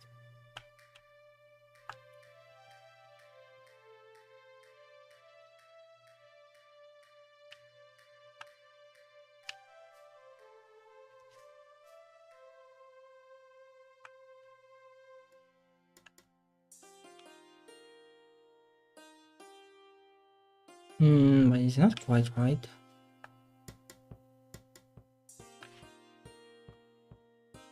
Like there is one tile of difference here. But this is basically the level it should compare it to. So what did go wrong?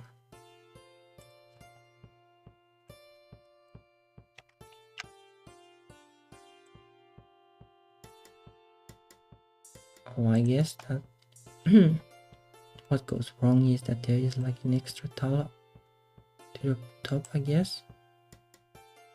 No, it should be 200 though, the height of the screen.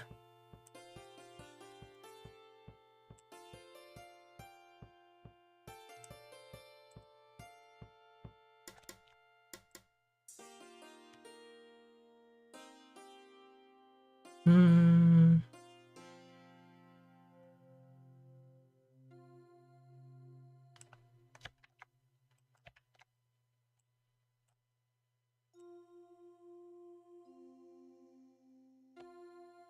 168 should be correct.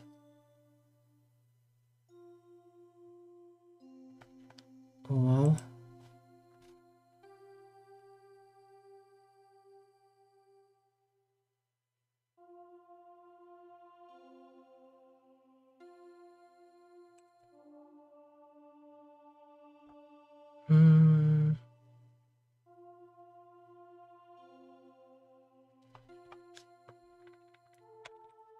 Maybe just that the poses, not the sprite, is actually different than I expect somehow. Oh wow. I'll just do like whatever works here and figure it out later.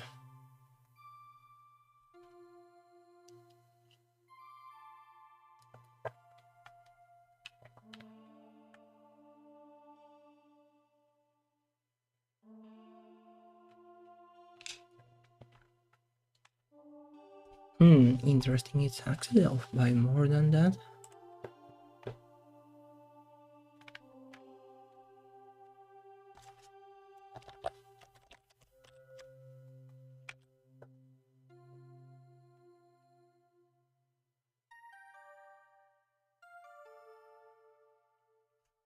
Well, as long as it's about right, I guess.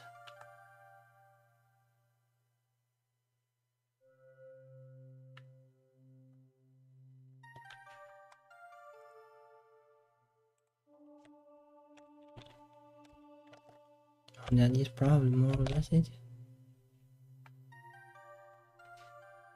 Alright, so any other interesting tiles?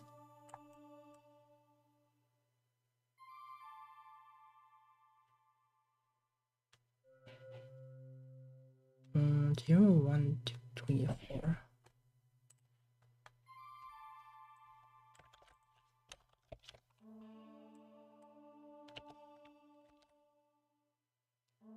No, I'll try to code it so that it uses like a different function for the collision test depending on the tile where the character is.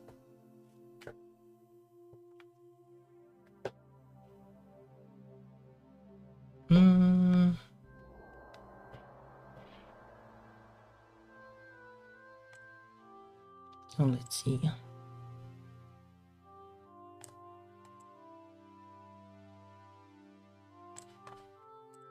128.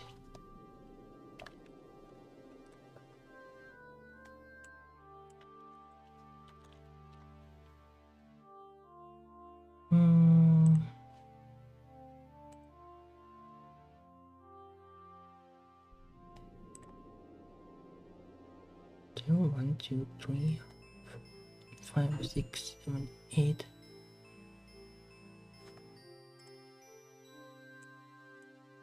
Have to double check everything.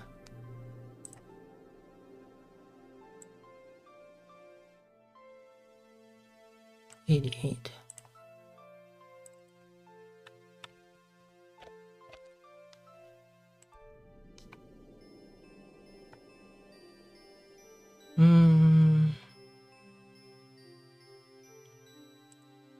Let's see. This is where the level is stored.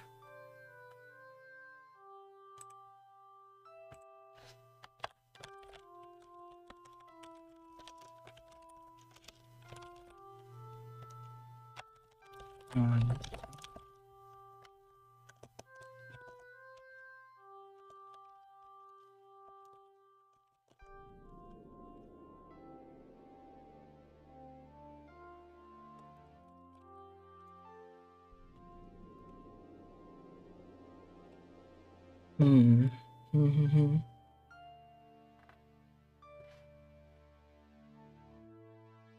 This might actually be easier to code in assembly, but for now it's like whatever works.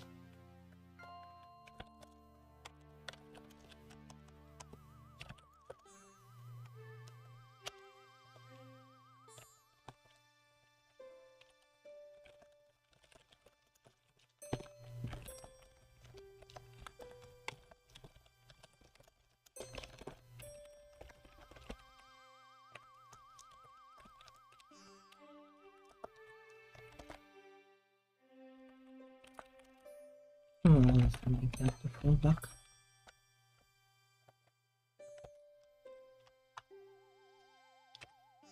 So let's see what happens.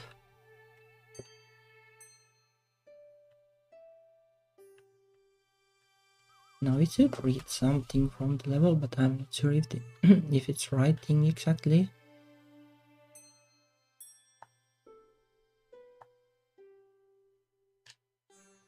Probably not.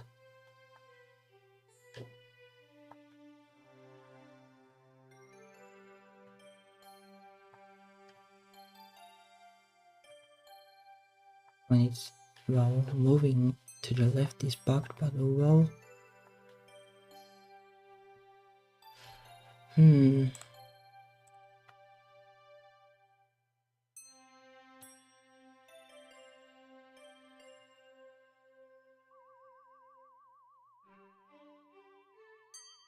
Oh, it should be more than this actually.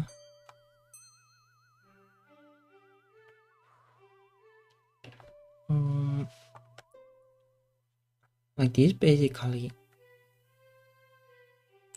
well, the value of x is from 0 to 65535, I guess.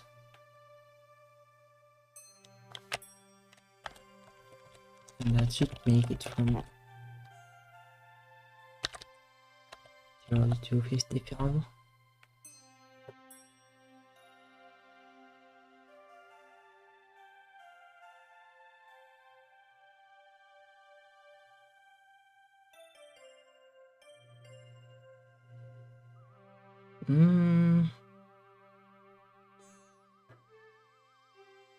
Something about this feels fishy though.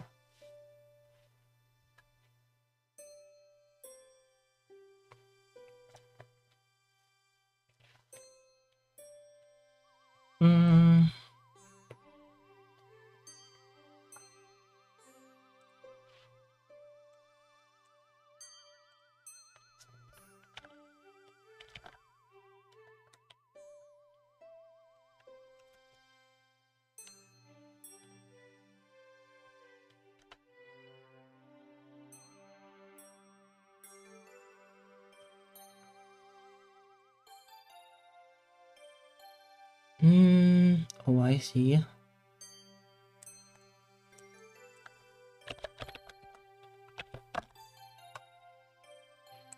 it's more like this.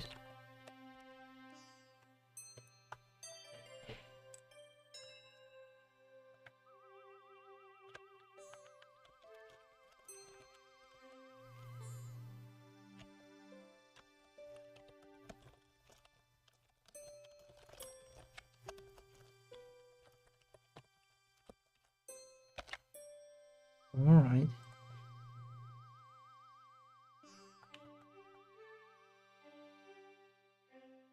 So 1, 2, 3, 4, 5.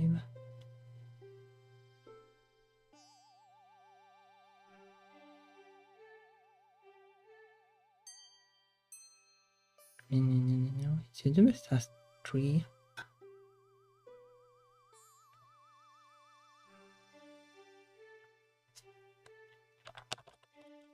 Yeah, it should be 3. Yeah, it was always 0, I guess.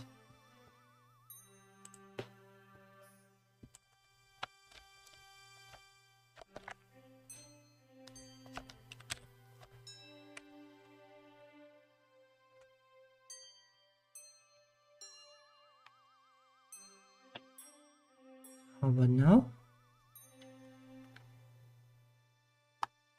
Nope.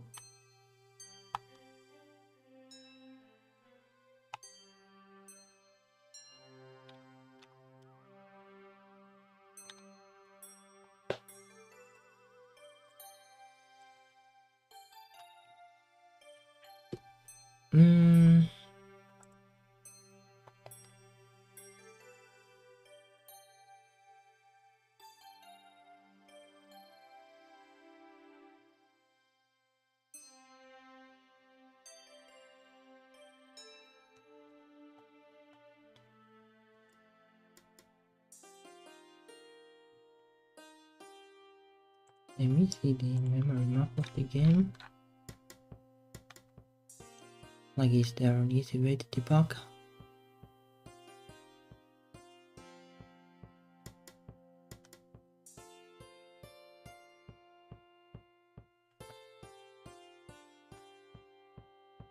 Maybe.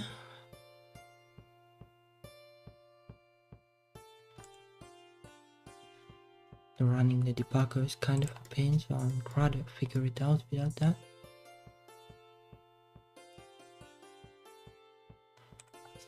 Well, let's rule out stuff at least first.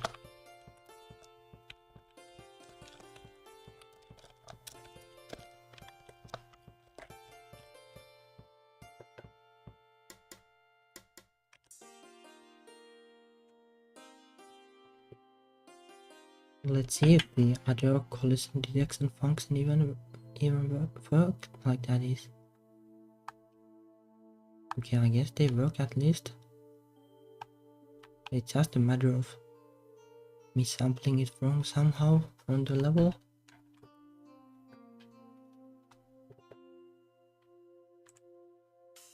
Okay, that's good to know.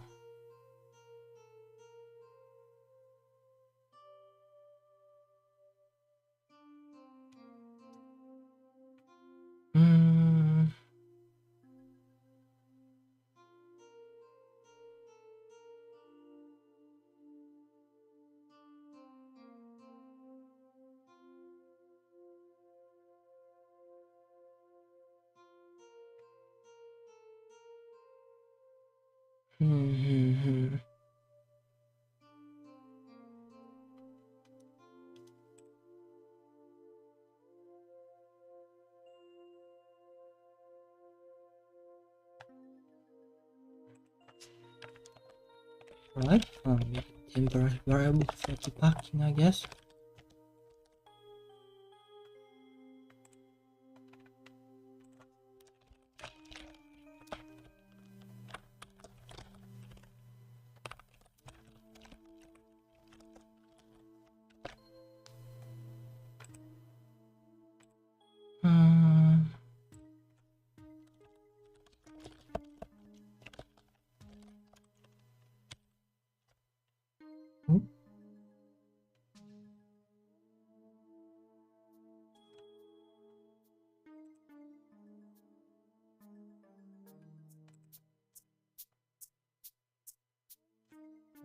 Because so picky about the order.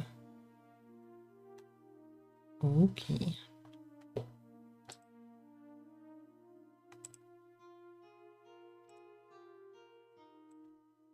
So give me a second.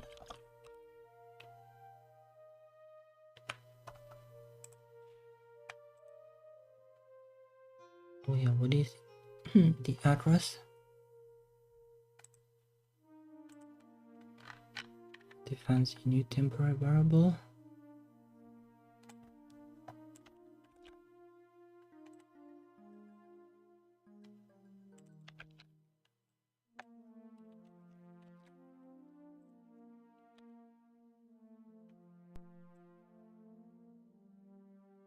Okay, so this is debugger.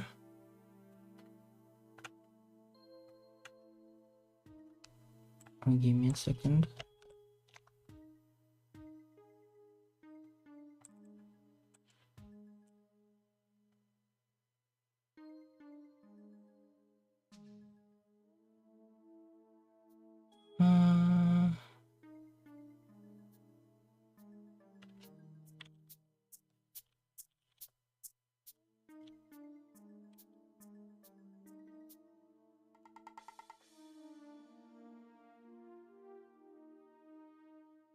All right.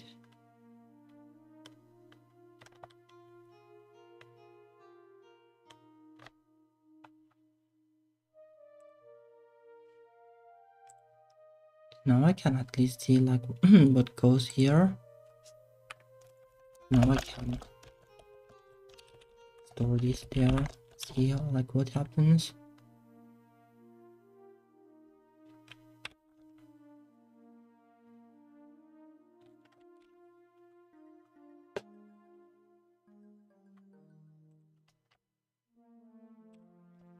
Memory component.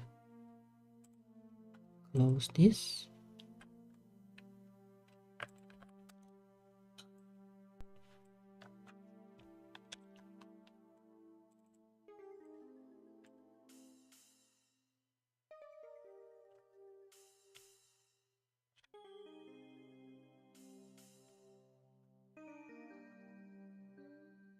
All right.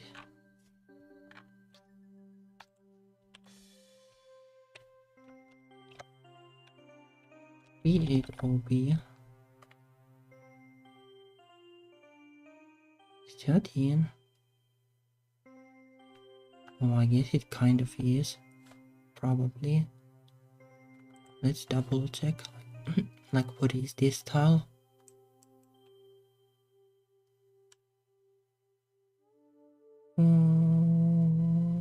It's probably this tile. Yeah.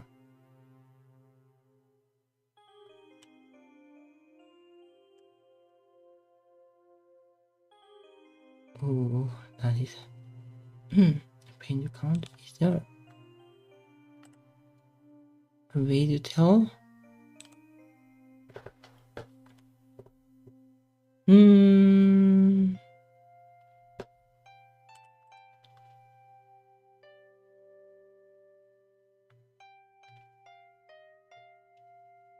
Tile ID 33, is that right? Yeah, that is. So it's not correct. Not at all correct.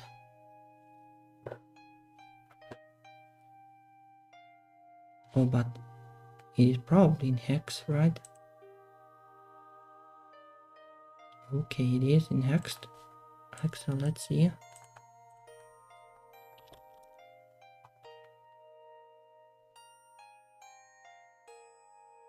$19 instead of 33.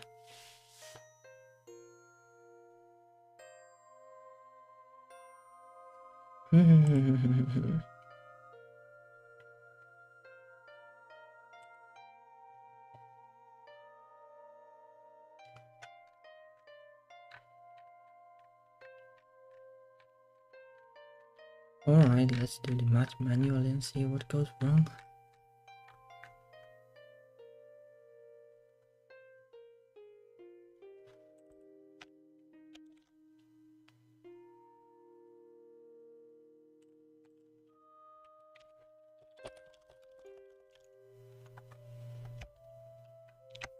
Alright.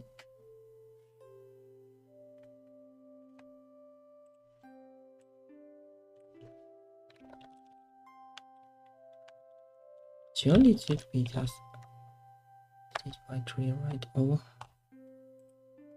back to decimal, please.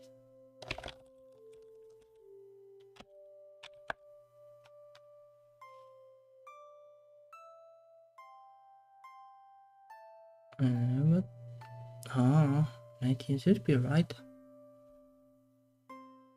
And just confusing things here.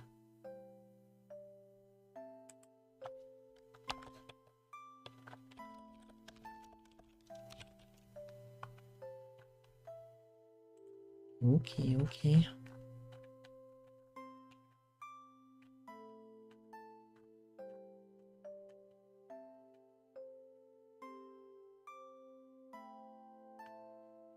And this should be right. Let's see what it reads from there then.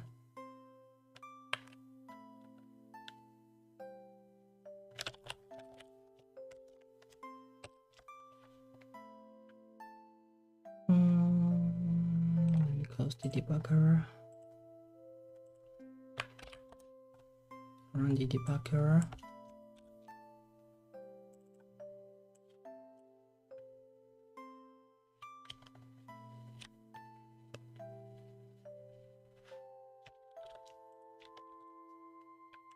V8OB 21 hex.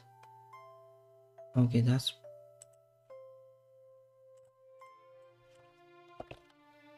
That's 33. Okay. Well.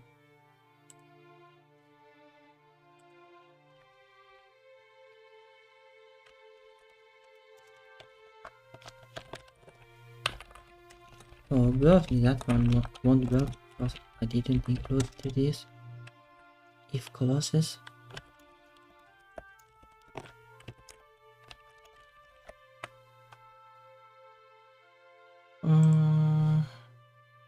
Fine. Let's make it that for now. I guess I can close the debugger too.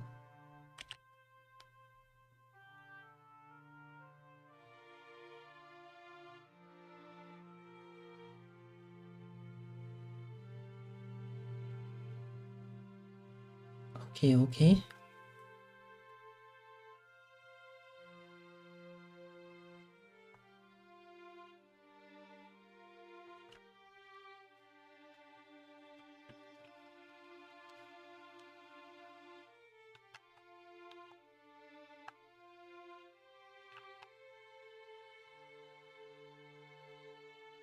Actually, is the X position of the player ever updated?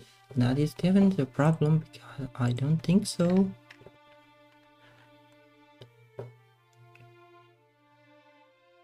Yeah, it isn't.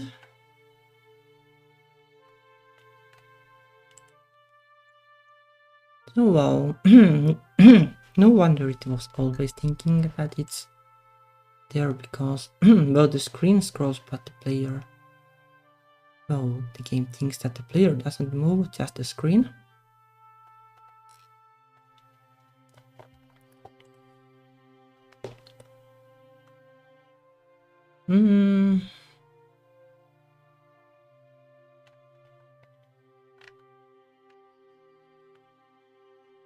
I guess moving the players will be done in the scrolling code, kind of.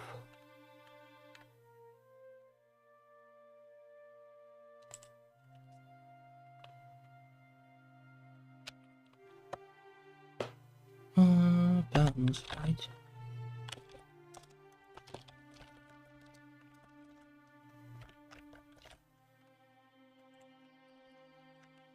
Player was locked.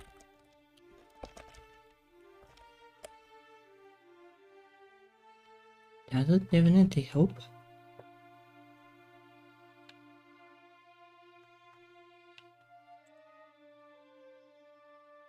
Luckily, I don't have that much pride that even if I do silly mistakes, well, I don't really mind. That's how coding is.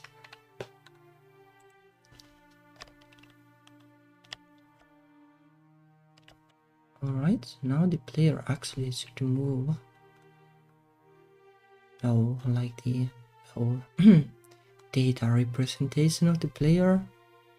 Like the sprite on the screen, though. It's there, but it's not really the player, it's just a sprite.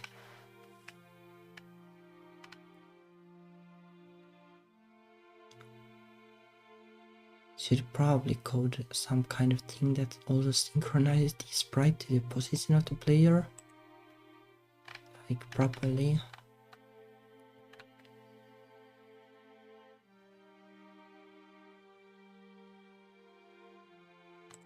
Oh, I guess I could also do it. No, I can't actually do it here because this isn't even used right now. Sprite test is there at the center. Yeah, probably it will be easier to just, well, replace these two with synchronized sprite. That like sets the position of the sprite so that it matches the scroll offset and the actual position of the player in the data sense.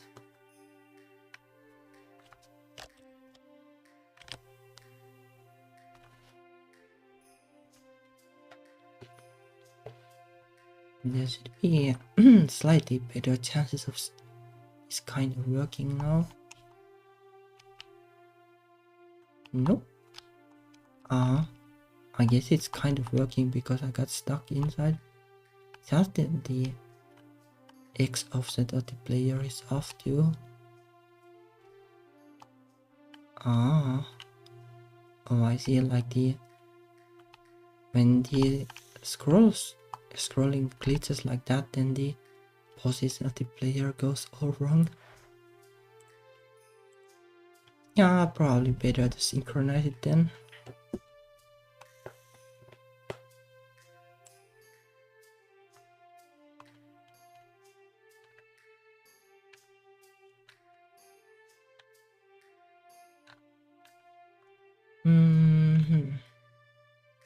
I think like technically this does work, but it's really hard to tell because the actual position of the player is really weird.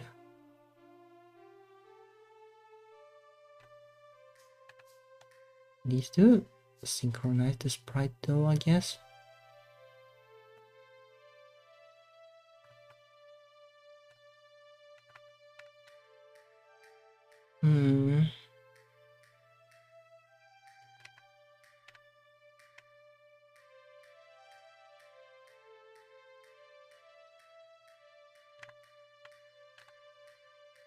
I wonder what is the best place to do it then.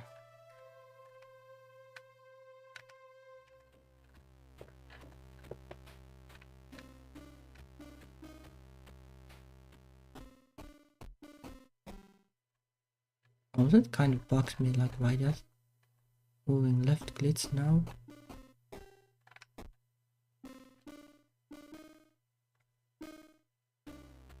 Was probably somehow related to this though.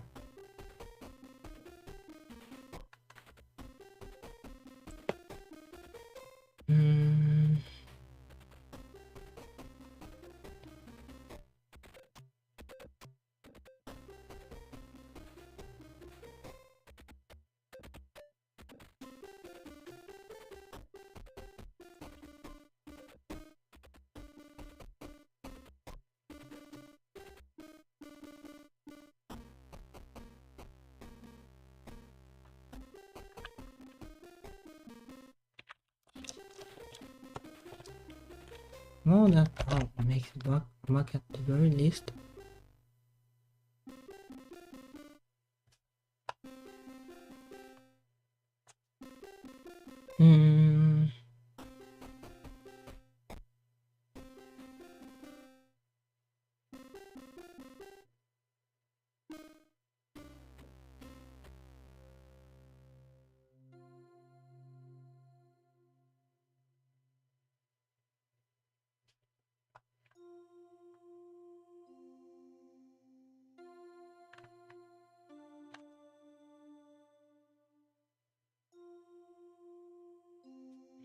Oh,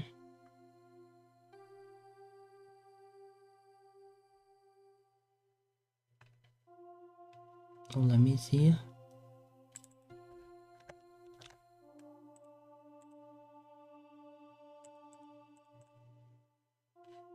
It's updated here.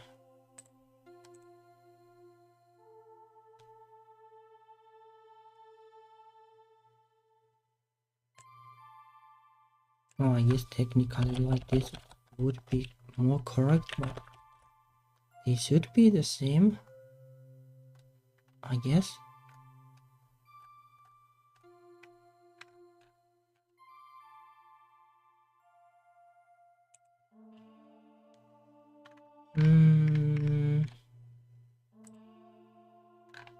Let me see.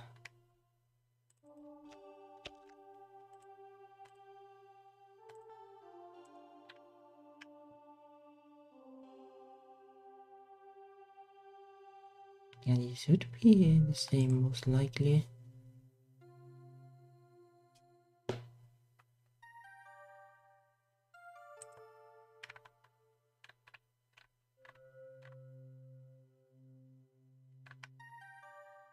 It would be nice if you could like set some kind of like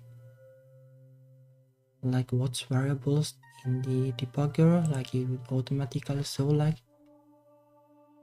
state variables. So maybe you can do actually it in the emulator. Let me see. Because I think at least NES emulators did have that.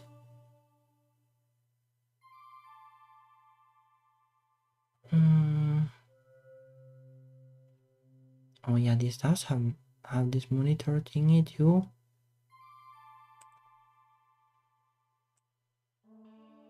But I don't remember how to use it. There's probably a manual for it, but the debugger is easier.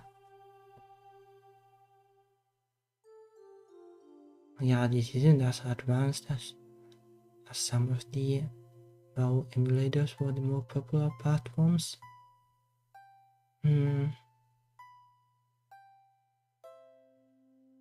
No, the monitor kind of does it, but it's pretty like basically command line.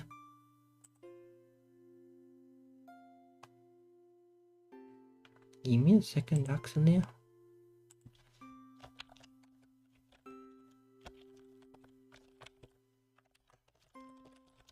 If I can find something.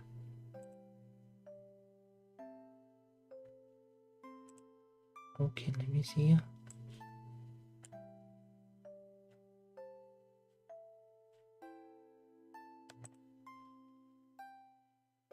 So the monitor is basically this.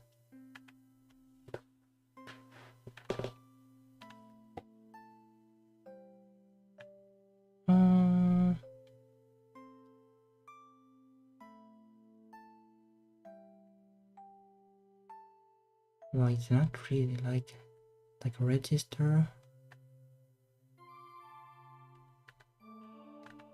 Can you just somehow like print like the address of one particular memory address? Like that would be helpful. Display memory as bits is text, not really, just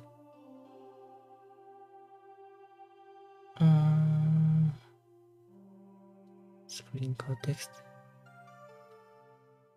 Display contents of memory.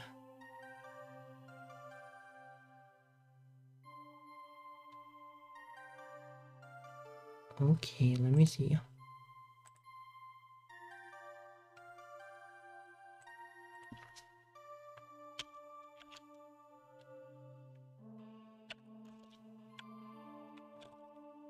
Let's try something like this. Okay, this can actually print memory addresses.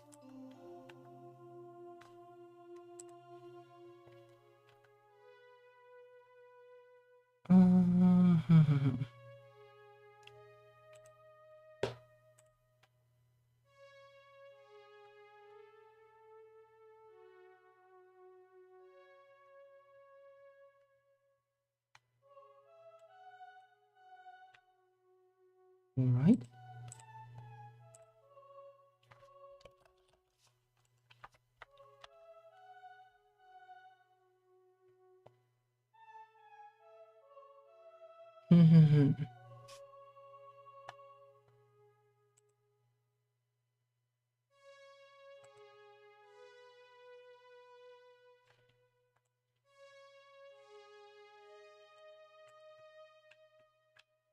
I guess I need to.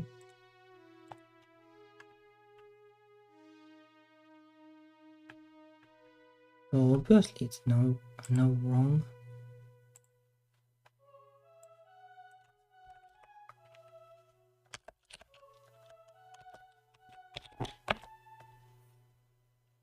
Yep.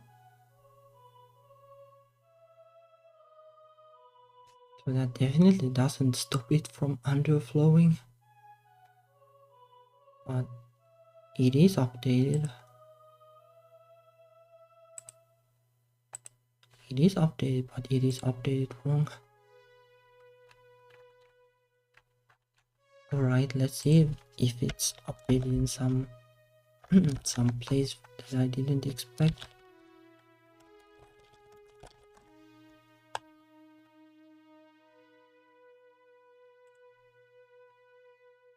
But like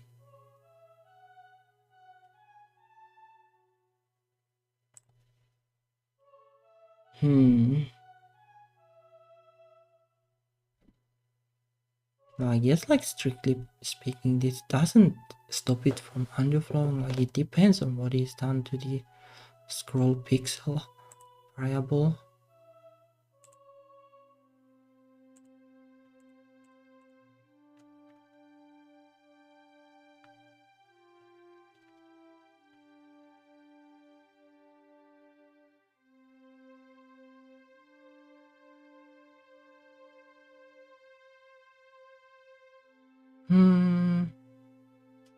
Okay, so the scroll pixel is 7 and you're walking left, then it can still do this.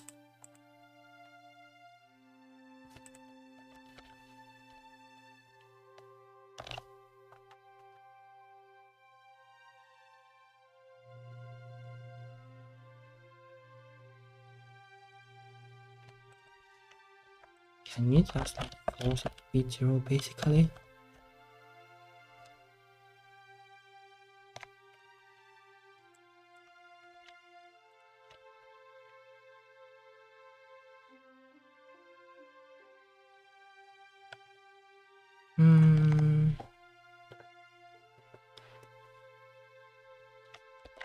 You think that you could?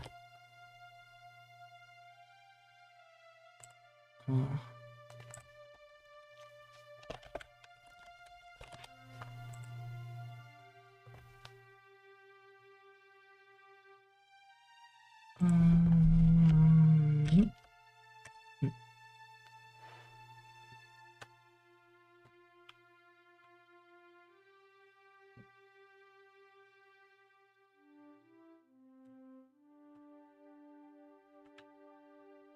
Okay, now it does stop it, so that works.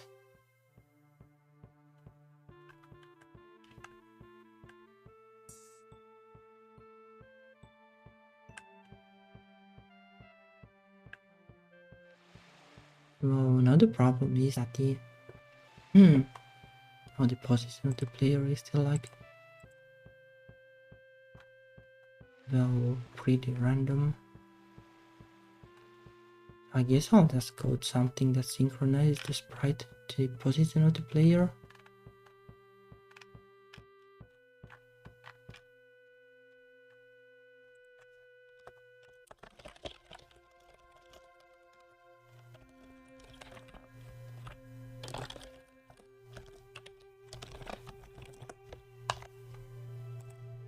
Also that should help with the problem that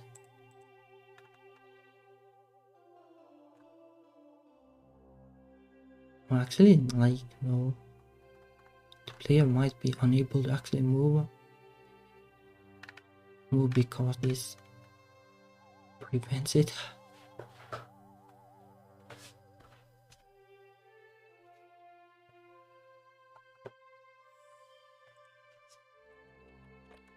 Oh, let's allow it to move anyway for now.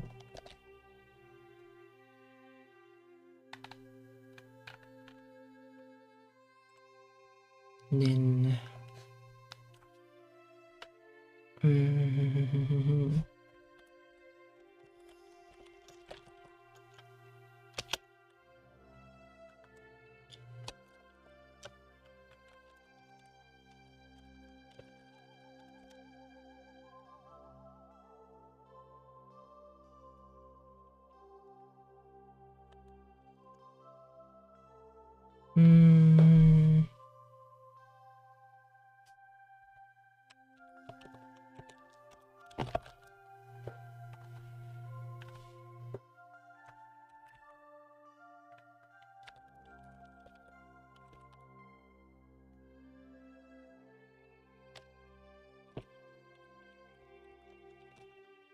you should offset it by the scroll tile, so then I'm not sure like which is the right direction for the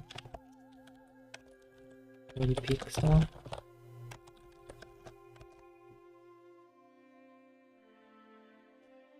Well, I guess you can kind of see it from here.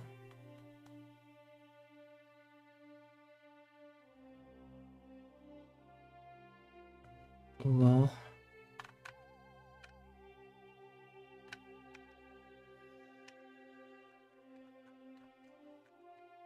now where is the code for?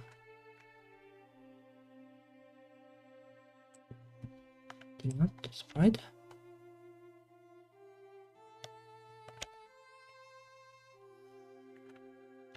Well, I guess like ultimately this can be removed from here too.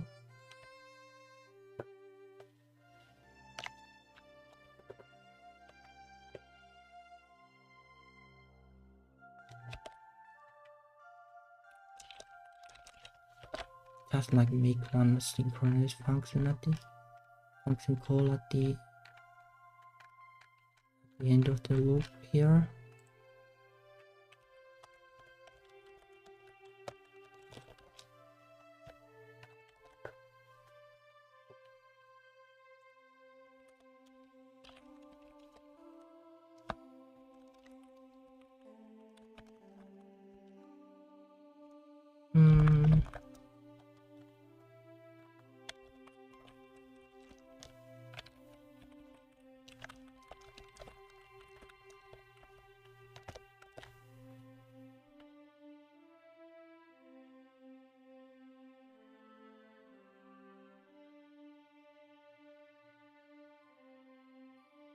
Wonder how you code this in C actually. Well,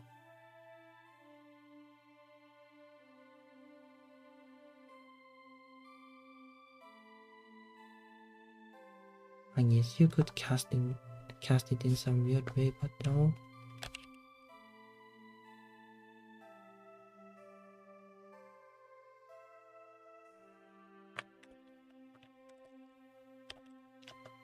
Let's not mind it too much for now.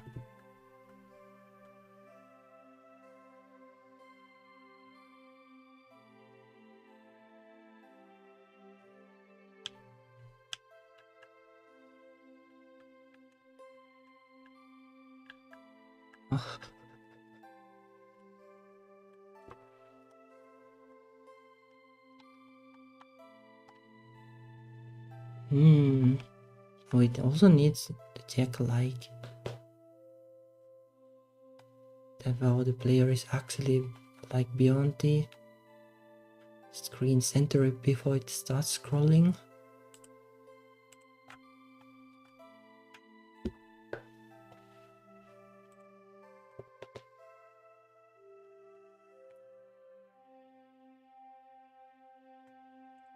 Alright, well now let's check like which direction is right.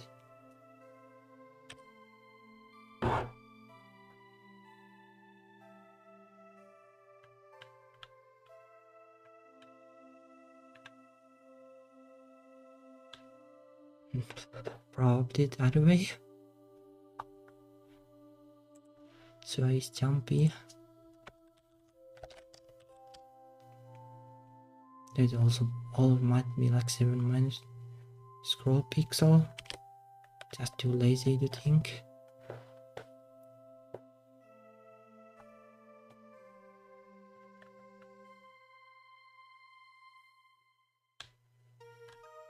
Right, that's correct, I guess.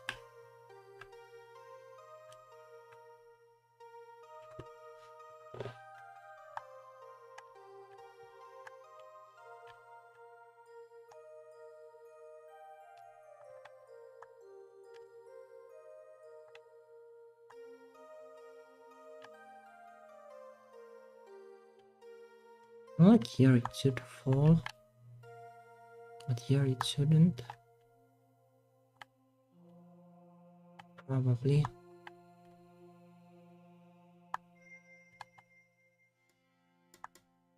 Yeah, the position is quite a bit off.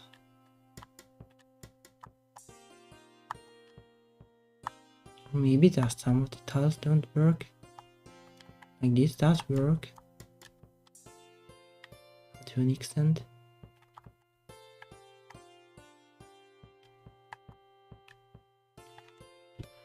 Yeah, it's really annoying though that, well, it doesn't check for the center position of the screen.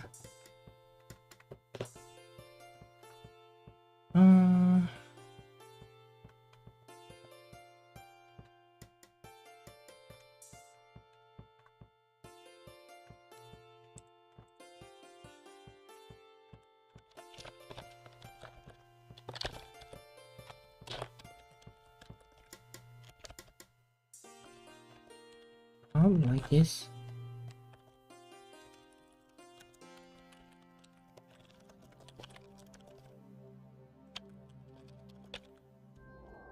But then, no, that will break break the movement though.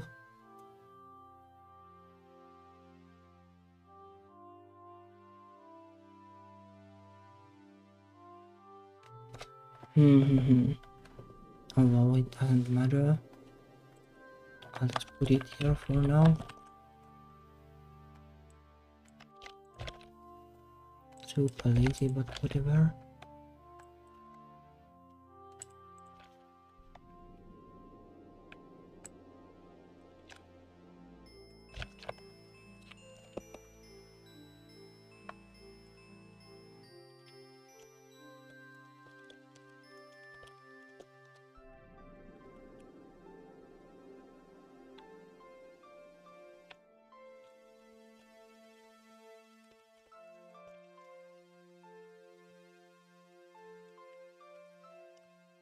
That's it. Probably prevent the scrolling troubles.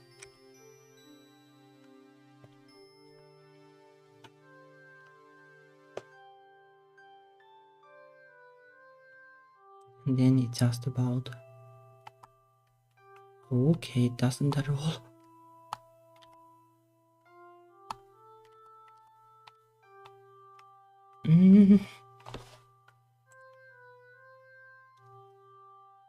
Okay, so...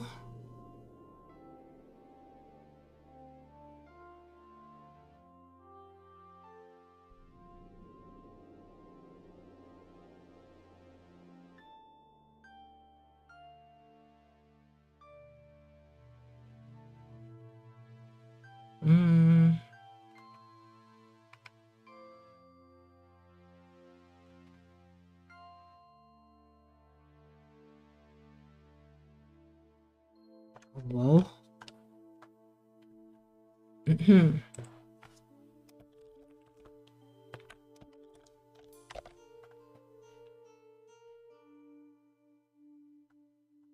Well... I'll figure it out later.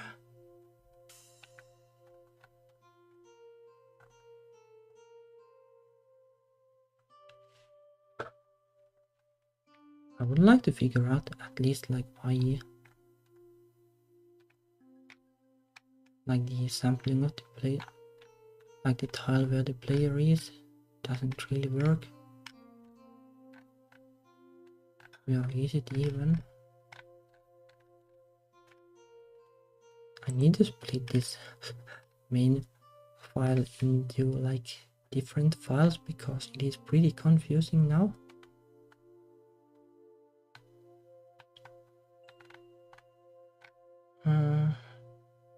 Like this basically works though.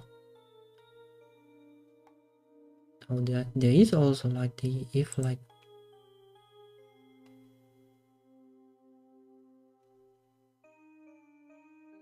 whether the like this sprite is centered. Most likely it is not like centered, like most likely the like from the point of view of Commodore 64, like the sprite, like the origin of the sprite is either top left or top right corner.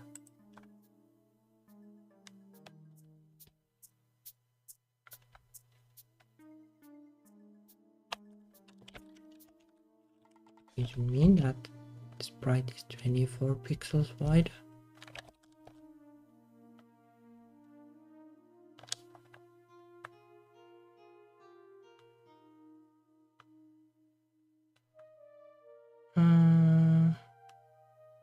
Yeah, that's it.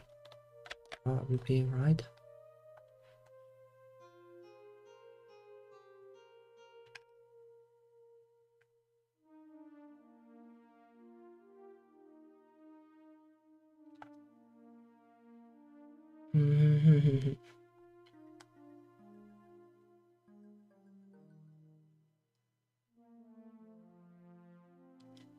Well, this will obviously lead to when you go to the right side of the screen.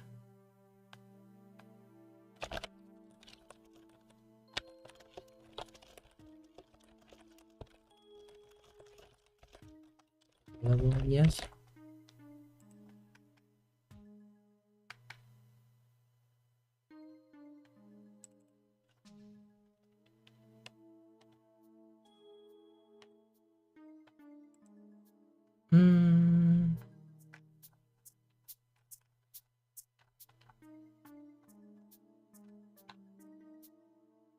I might also do collision detection here too, I guess.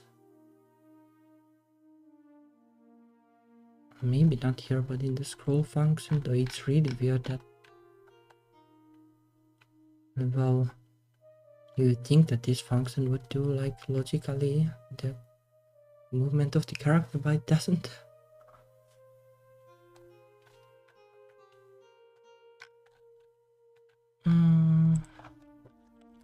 Scroll pixel.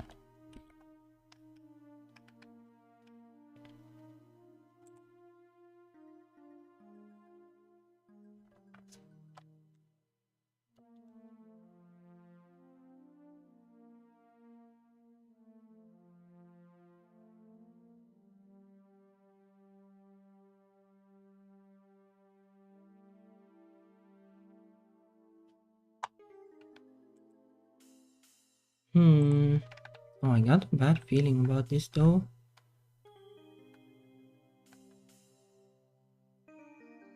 Like this can technically trigger even when it shouldn't.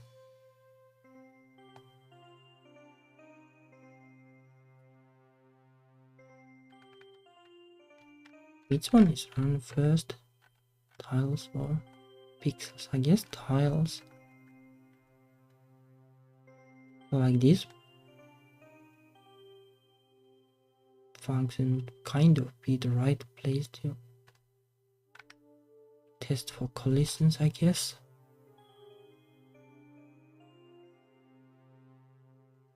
Weirdly enough.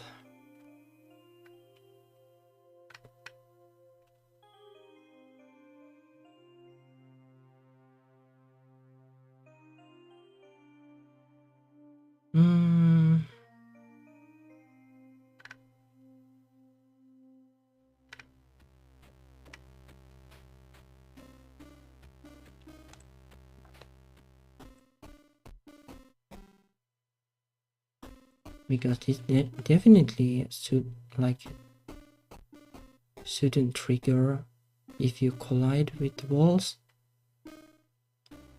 Otherwise it will break for sure.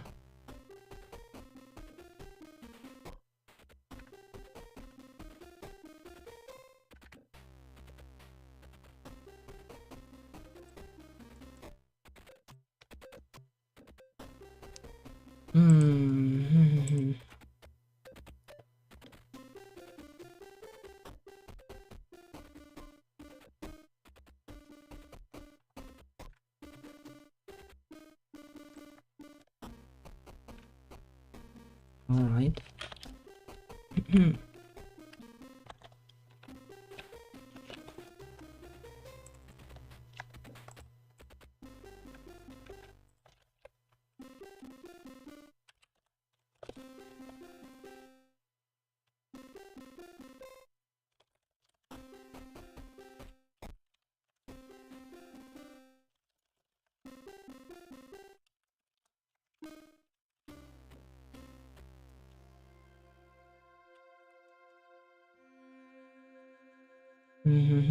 So let's see.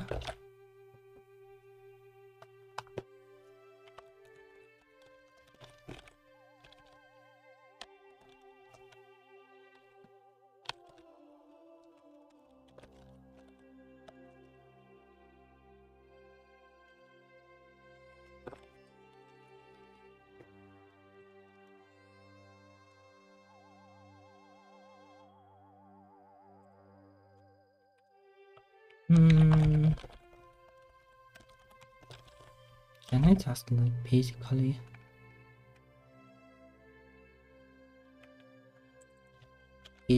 clear this if the player collides?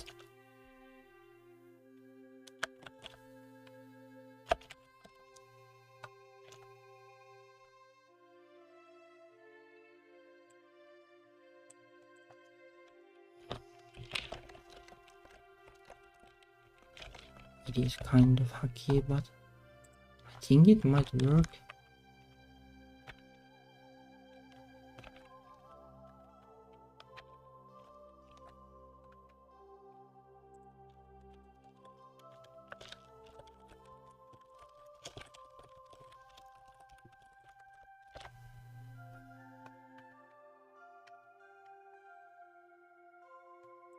Like this would be reduced already. Character mode. Oh, not exactly, I guess.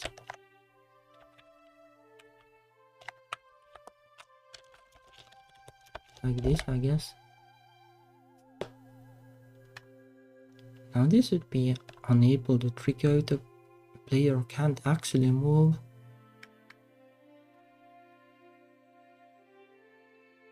And this would stop like like these from triggering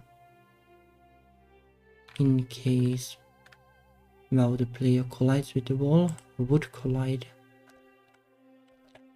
with the wall at the movement pixel. Oh, forgot the G's again.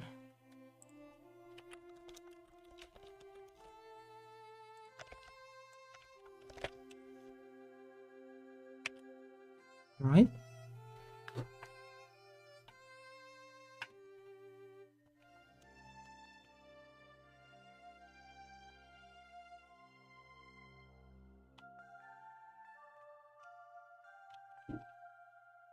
Okay, so now the player does stop.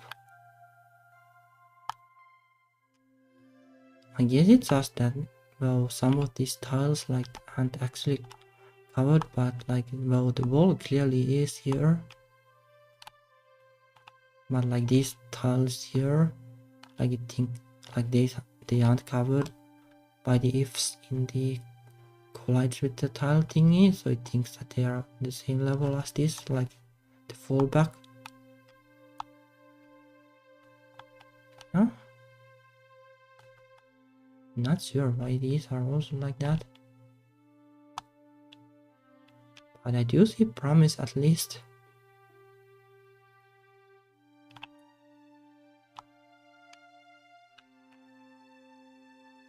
Well, the scrolling is broken, but the position of the sprite is synchronized correctly, I guess. That's good at least.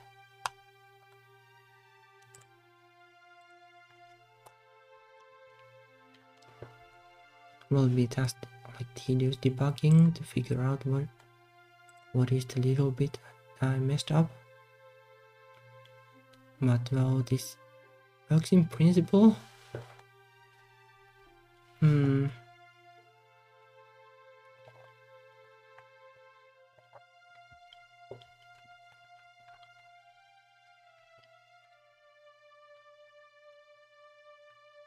Well, it mostly boils down to like this is not covering everything.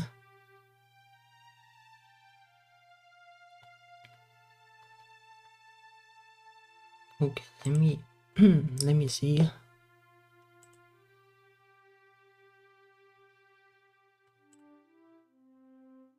So 8 to 11 would be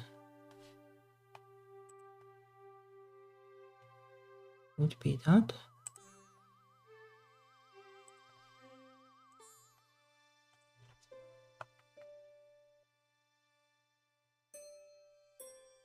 Ah.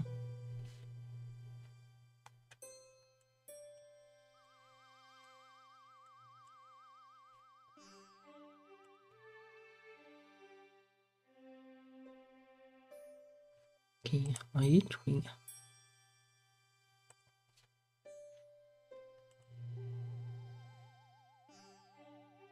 ID7.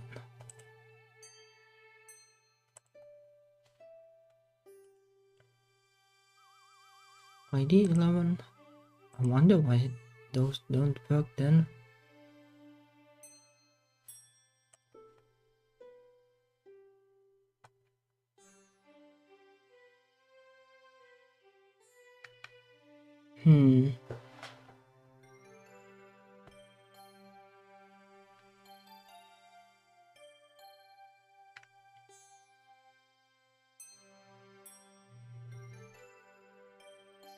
Well,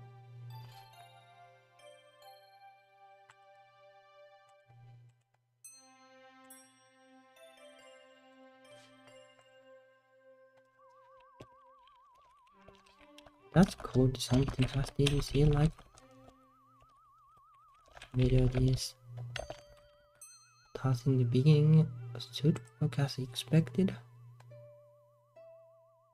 Or maybe those who don't work because they are these and they aren't covered, I guess.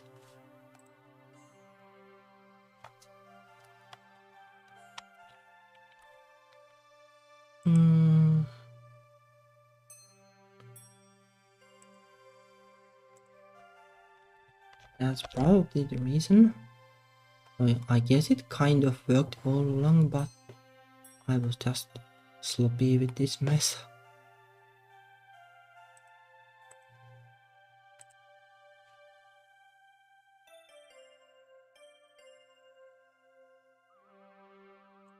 And like these, well, don't even have the function yet to do it.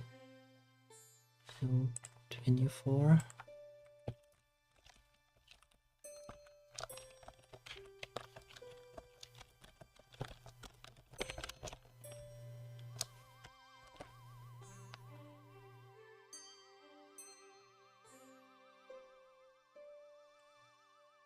$26 would again be this.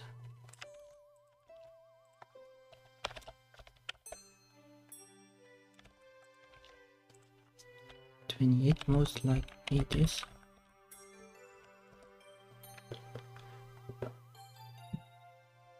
Yeah, this is a huge mess.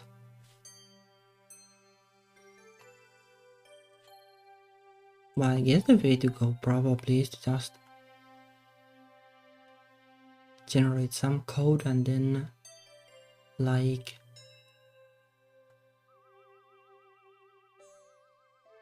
somehow make some kind of jump table in assembly.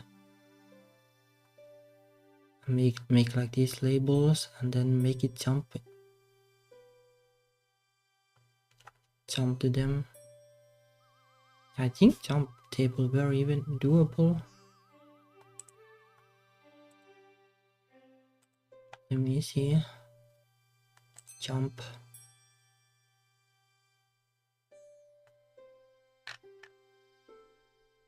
So you can make an indirect jump.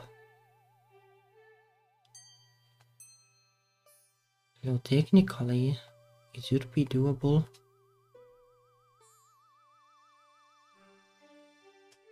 Like ideally, you just make like each of these functions like the same number of instructions, and then well multiply with the bit shift, and then store it to some address, and then use the indirect jump to go to the right one. It should be relatively cheaper than this. Like this is the most inefficient thing ever.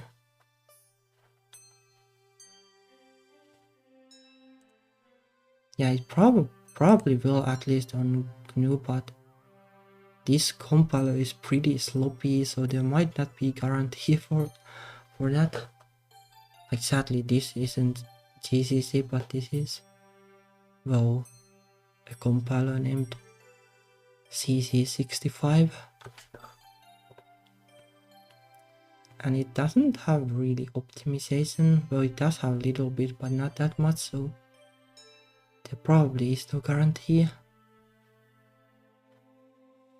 So the safe bet is to code it in assembly, I guess.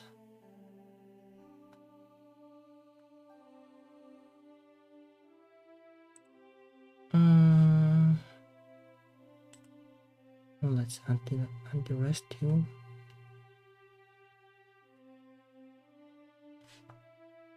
$29.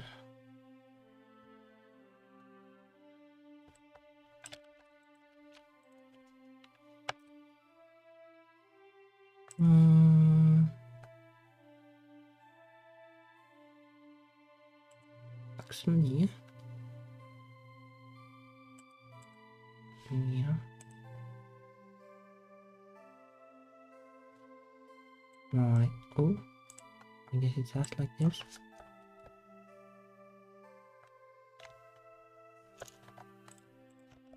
This should cover more now, so it like did it also glitch less at least.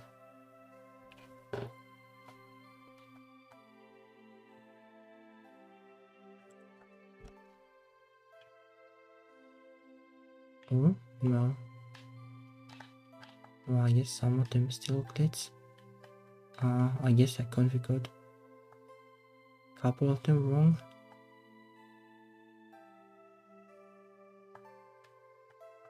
Yeah. Well, this clearly isn't sustainable. So well, I guess I will code like this mess of an assembly thingy, or well, hopefully less of a mess than this chunk of ifs in assembly, like, well, one day or the other. Oh, definitely not during the stream though.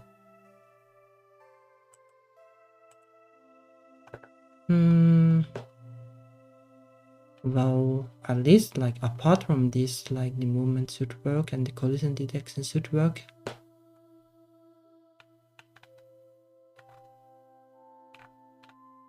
But yeah, like fixing this isn't worth it because nobody is going to maintain this.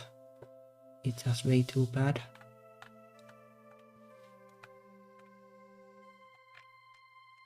So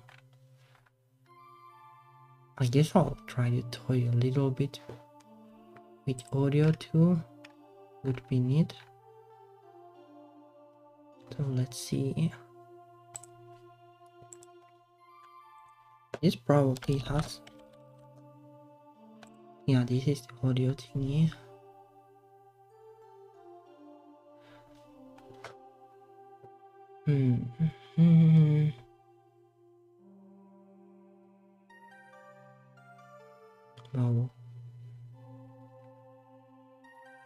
clear, you want to set bit 1 at least, or well, bit 0 at least.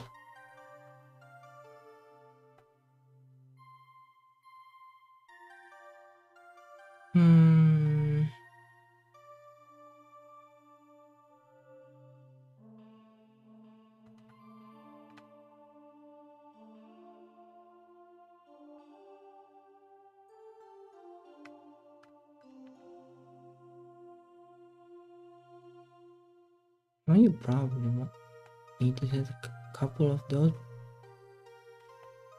Actually, give me a second. I think I coded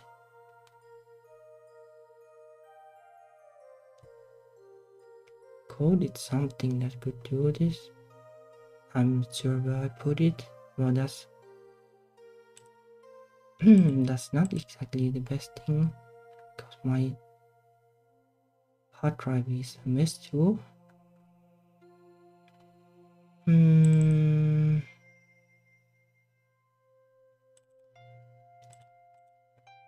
I'll try to search for a little while, and then if I don't find it, then maybe I'll just Google it anyway. That will probably be faster than trying to explore my hard drive here.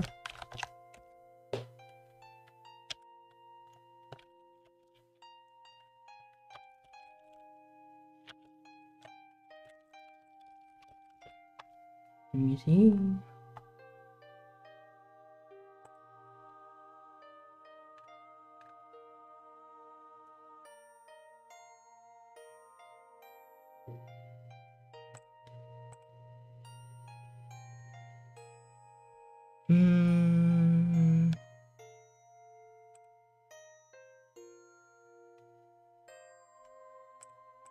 Nope, that's not a good article.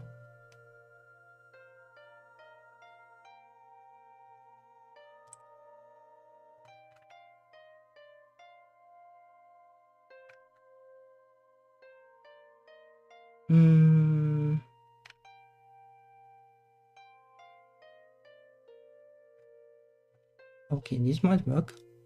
No idea what it does, but I'll figure it out.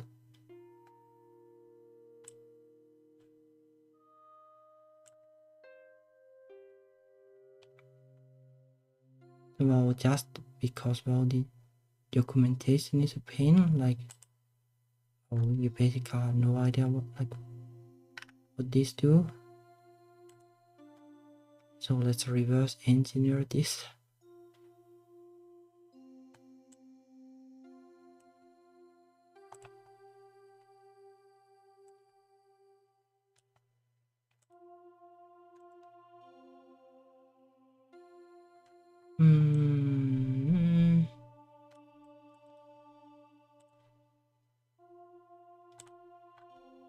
All right.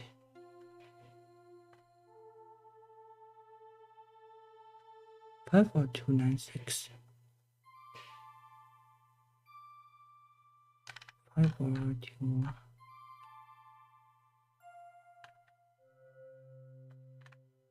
96. Volume and filter modes.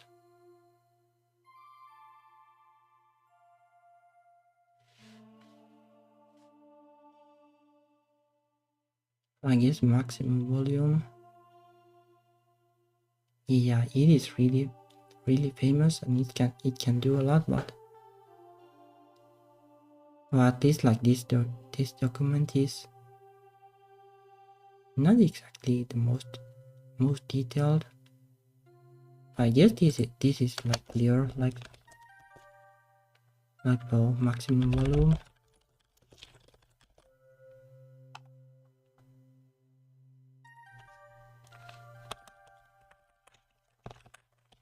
It's also not like this.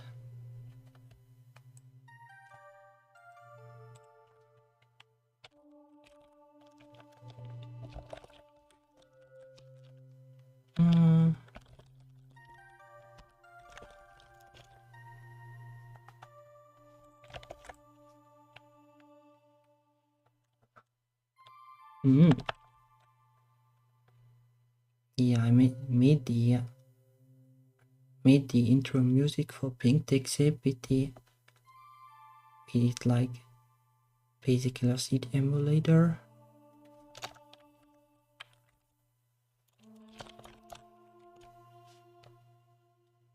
No idea like how I'm going to make music for this. Like there are some like trackers that can create like music for the seed, but the problem is that the game needs to like execute the music code like bit by bit, and I don't think the trackers do that.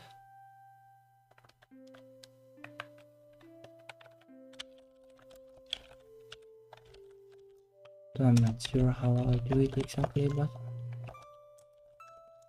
I'll figure something out. Like, well, for starters at least I want to get some noise made. That will be a good starting point.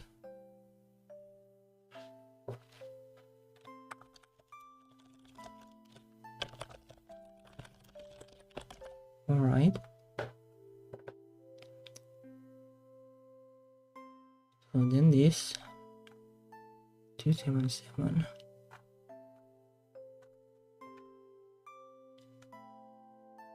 Attack and decay lens.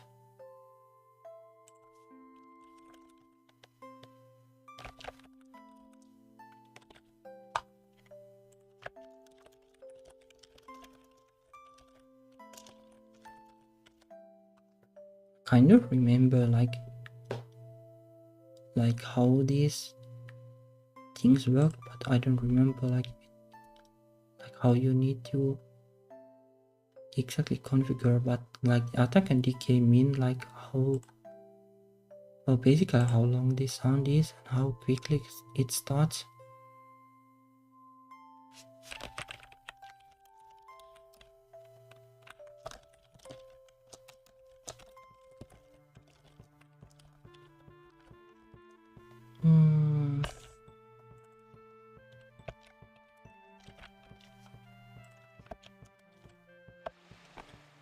One or 9 years. Hex, what exactly?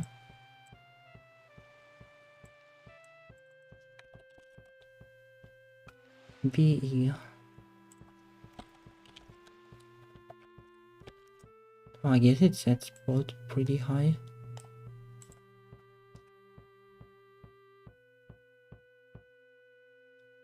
Yeah, that is pretty high for sure.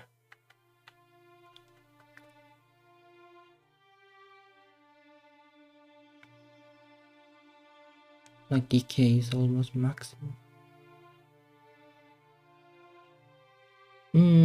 Oh, I got a feeling that this is going to be some long effect.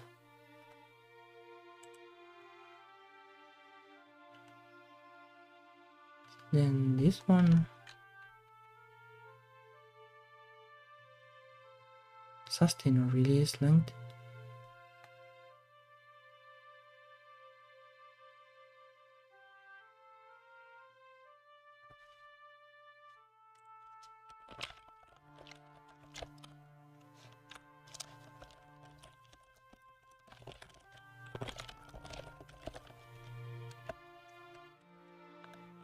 D406.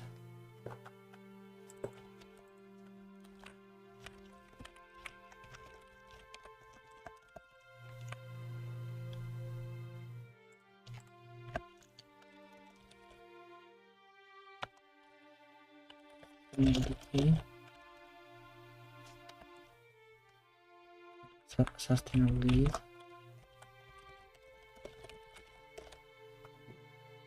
Oh, 148. 8 is almost maximum both.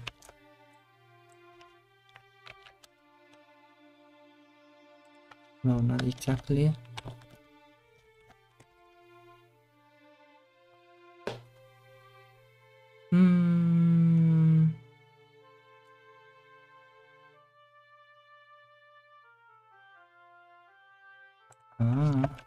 This is volume actually.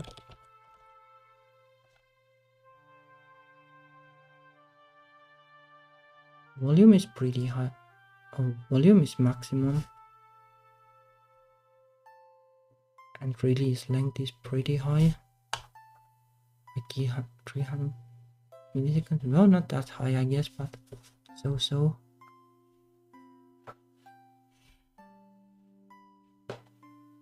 Yeah, basically it boils down to figuring out how this works and then discovering some instruments that are usable and then using them. Like there is definitely like a way to also set the frequency.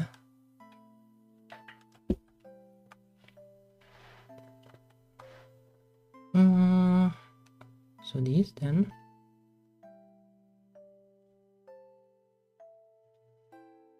$73 and $72.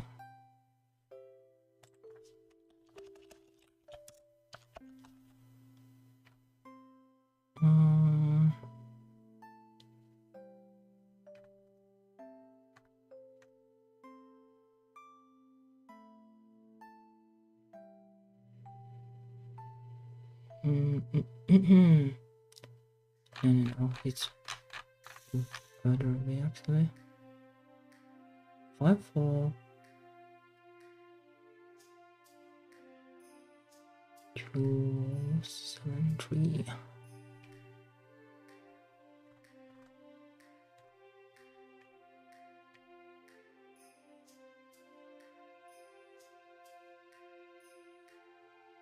Ah, these are the frequency.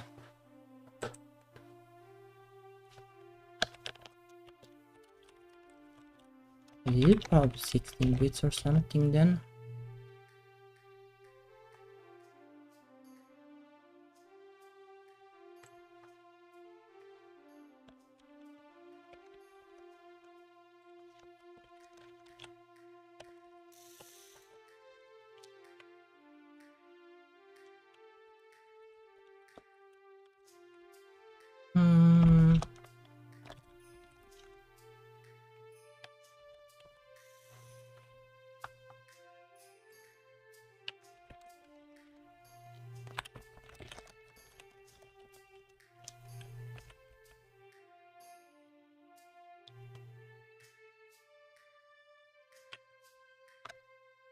E400.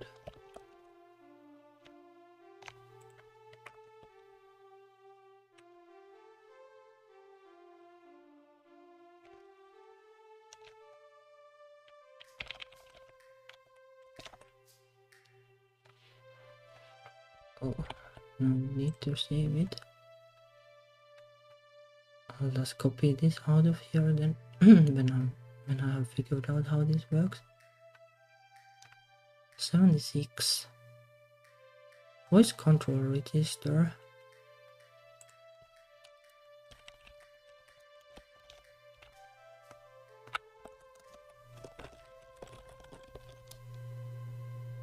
So this is the waveform basically.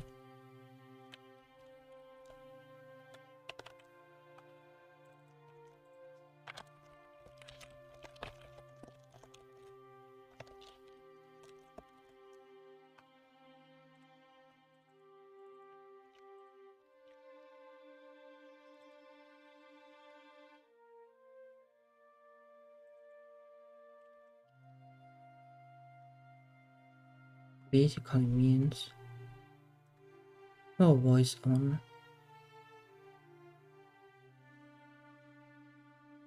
and triangle waveform.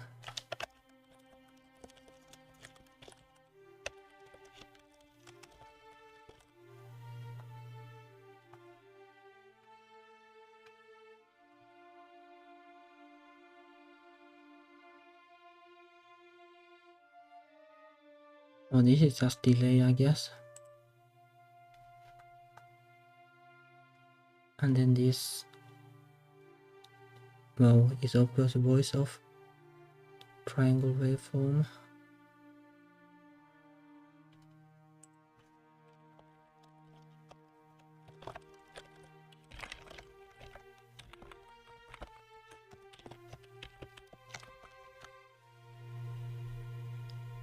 And then what do these do?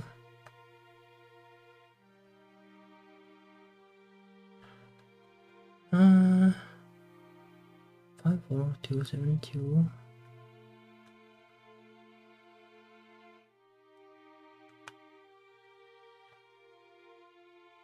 It basically just clears everything, I guess. 54296.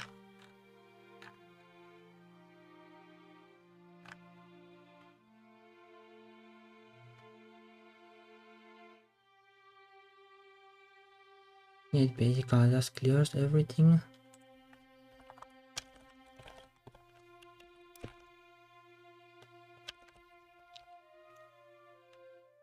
Let me actually see the memory configuration. Yeah, this is like beginning, so it's basically just clears that.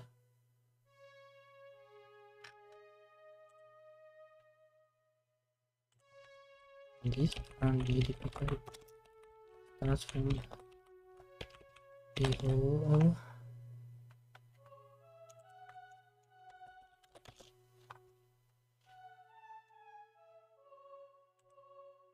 How did minus 02.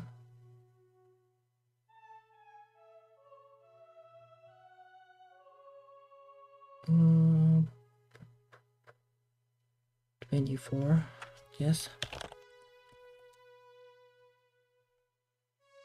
This is basically do something. Not sure how long it needs to delay, but we'll figure it out. So let's copy this first here.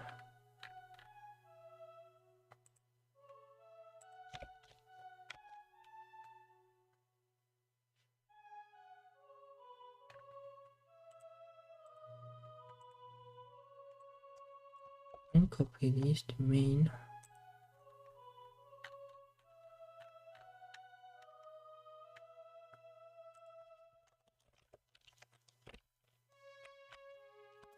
I guess it needs to be past those. For now, let's just make a new main loop with just these.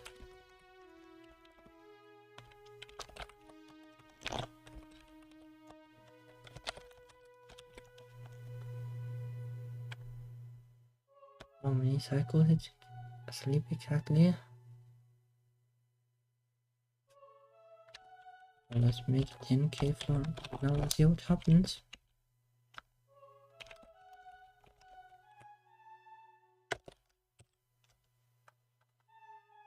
I forgot that one.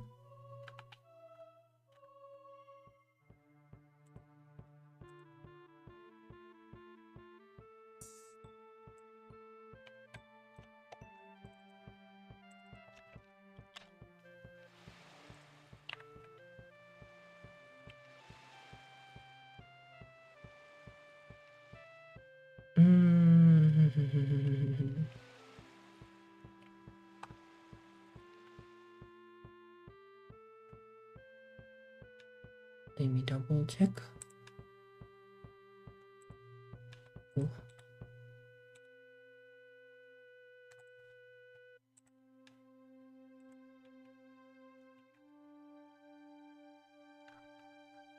Yeah, there are basically 3 channels, but for now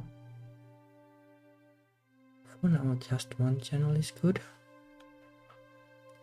I wonder what is the best way to use the channels. Like, you probably want one channel for the sound effects, and then 2 for music. Otherwise it will be trickier. Like, I guess you could hijack like one of the music channels for sound effects too. Like, have 3 channels for music and then like, well, hijack drums or something, basically.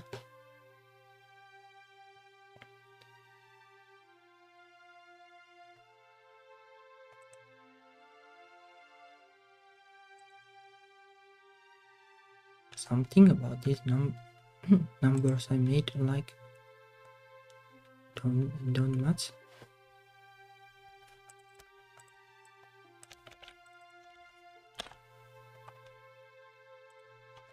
Frequency should be 0, I guess.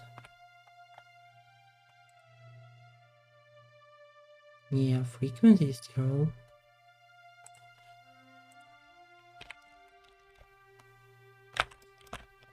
Now I guess I can put the pulse rate here with here too, even though I don't know if I actually need it.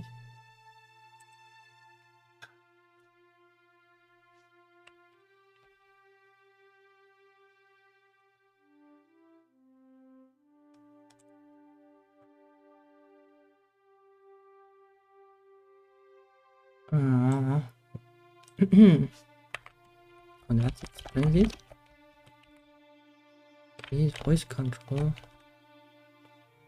More like this.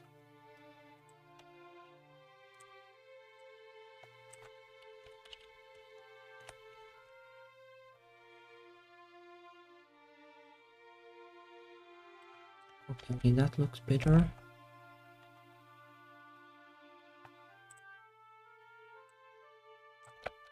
Paste it here. Then fix the code using the wrong one. Well, I have no idea how loud the emulator is going to be, so well, let's hope it it's not going to break anyone's ears.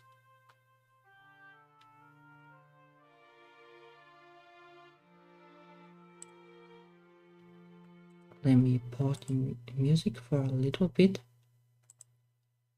so we can hear the explosions if there are any.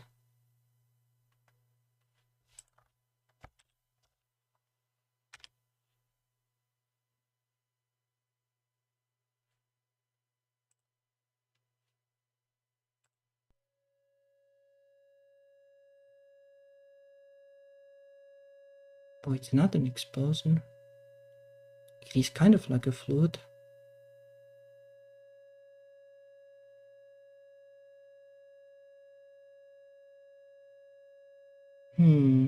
But it works.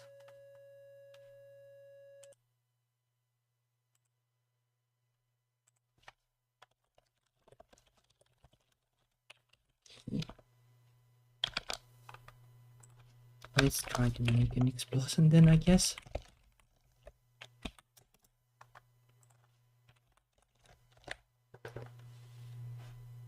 So probably voice control, like maybe there is. Unlike the attack decay, it would probably be different. Let's actually try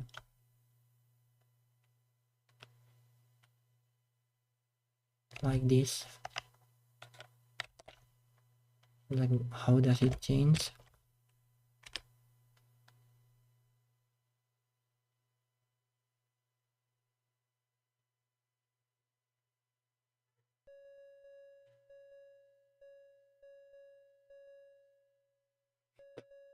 I have heard this somewhere. Let me increase the volume.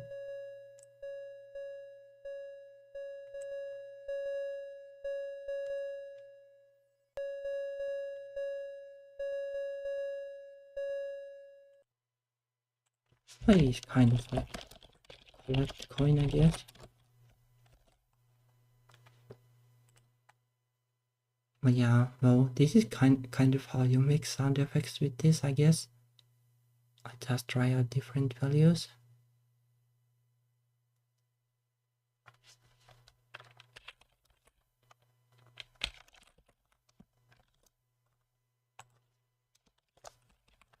I guess like basically like how you will use these like in game is just, well, you will have some timer,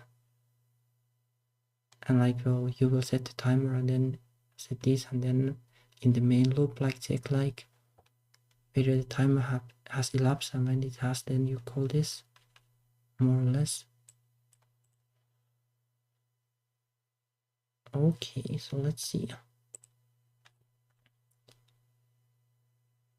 Noise enabled is definitely what you want for an explosion.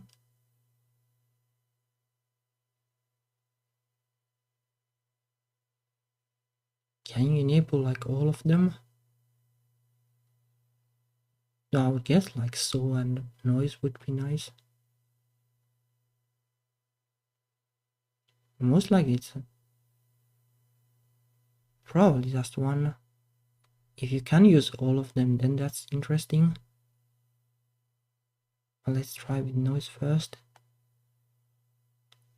So controller register.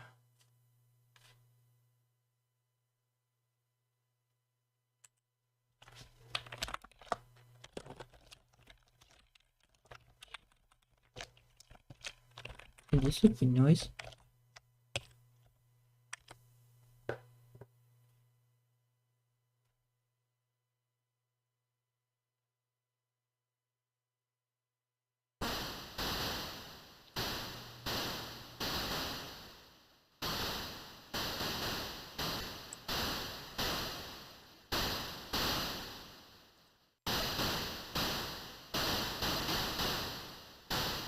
Yeah, that is.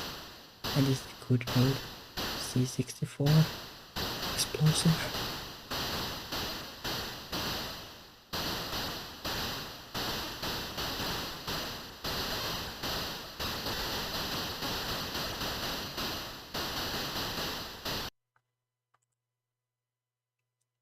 No, this is at least like fun stuff. Like these are relatively easy to figure out. Yeah, ED is the classic, I guess.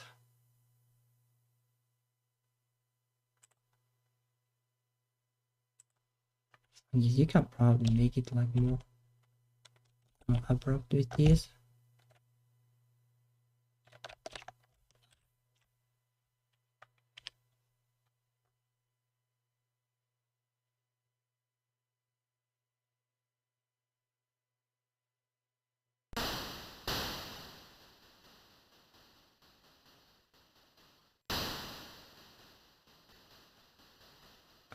I guess it's kind of glitchy if you set them to 0. Like it doesn't always work. Might be the decay that is a problem.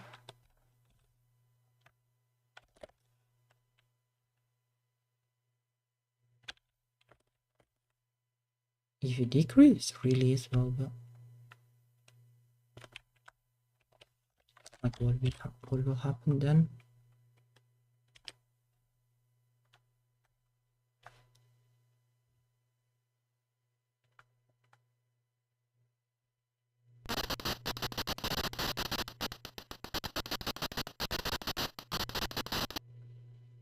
Okay, that was something.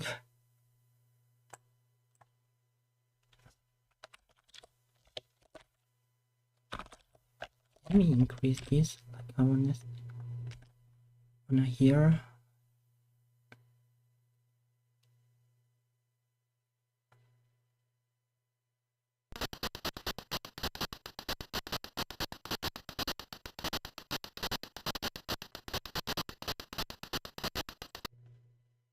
Yeah, that is.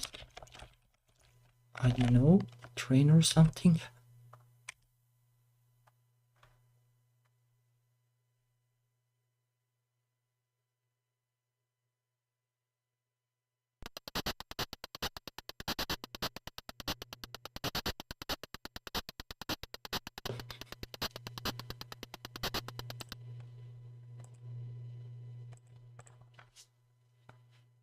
Okay, now the question is like, can you enable like multiple waveforms at the same time?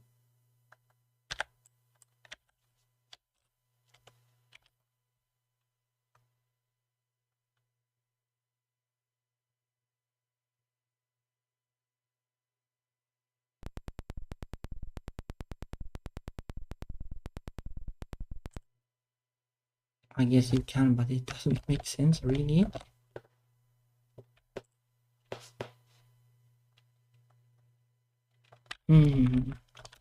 Okay, how about this?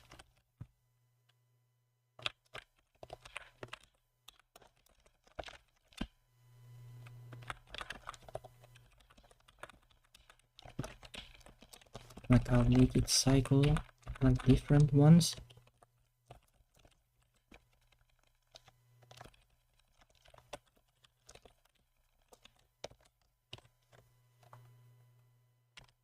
This should be a banger if it works.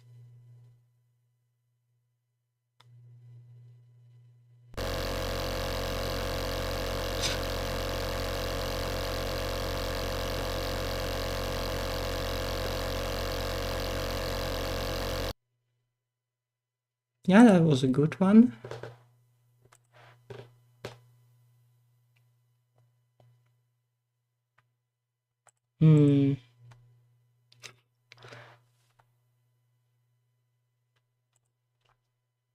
Yeah, it's a weird effect, but I'm not sure what it is. It is kind of like, you know, like when you have like a score counter or something at the end of the level, but not exactly like it is. More sloppy than that.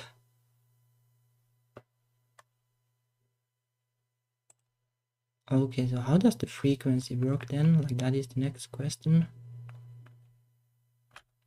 This is probably the high bit and this is the low bit. I think this shouldn't change much, I guess.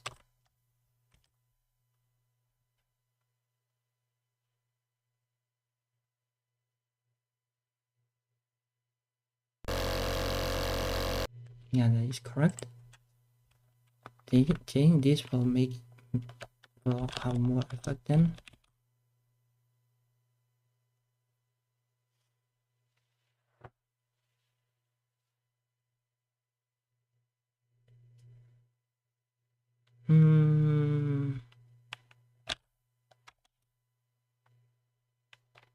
About 64.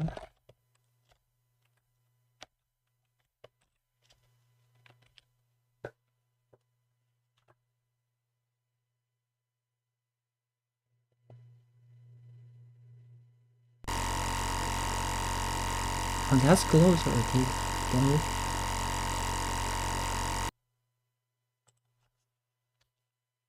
So you can make it really annoying if you make the frequency really low. That was closer though.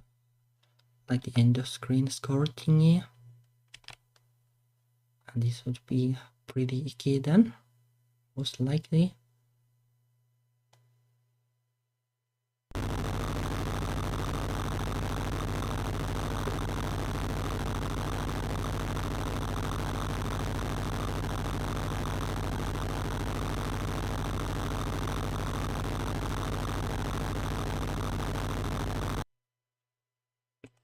Yeah, kind of what I expected.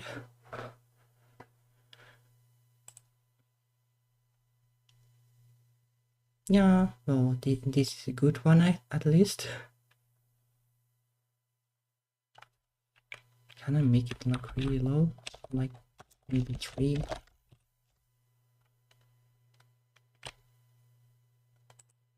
know how the frequency kind of works, but it would be nice to know like what are the exact frequencies.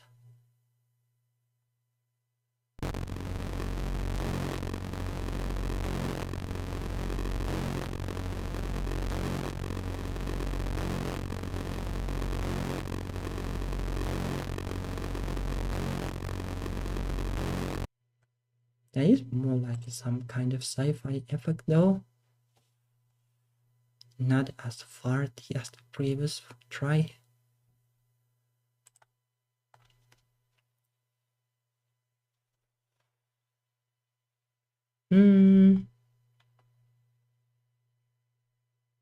I kind of get the idea though. Like I should be able to use this somehow.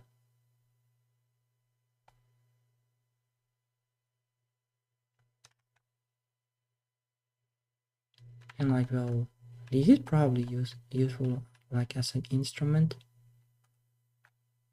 This not so much.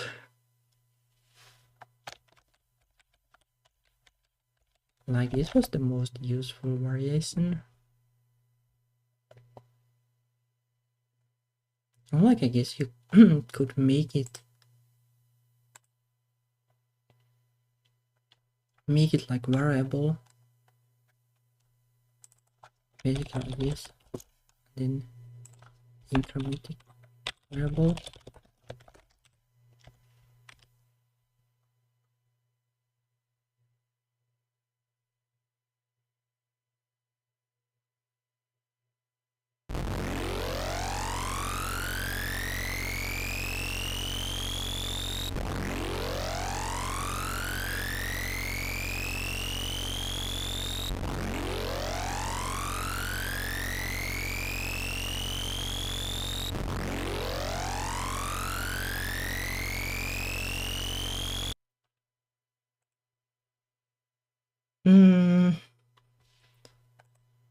Yeah, like how the low frequency is so like wet sounding.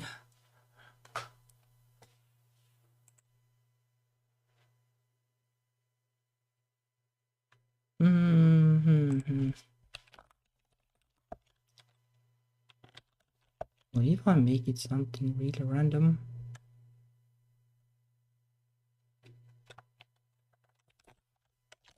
No, like this.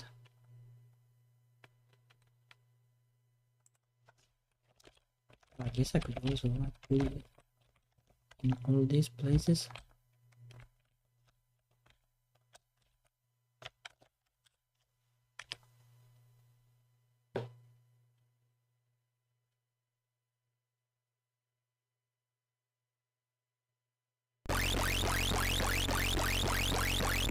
Mm-hmm.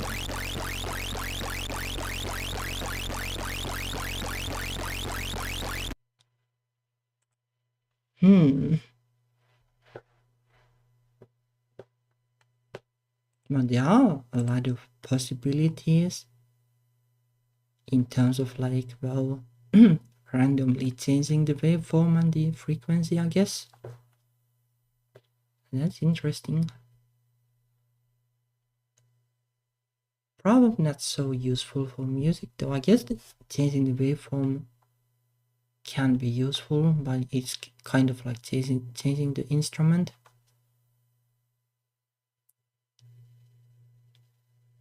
Although most likely you just want to use like this in making music.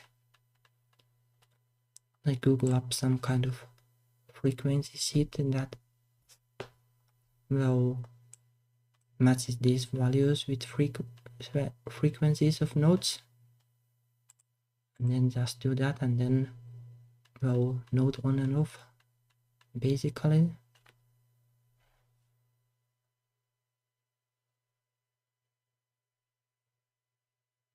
Yeah, well, no, I kind of got like all the stuff done today that I wanted to do. Like these were certainly a blast, at least. The fancy sound effects. So well, probably. Yeah, I guess pretty audible. Yeah, I guess like rest of the things that well need work like are better than off stream. Like I don't feel like doing a whole lot of debugging here exactly. So well so well I guess I'll call it a day here then.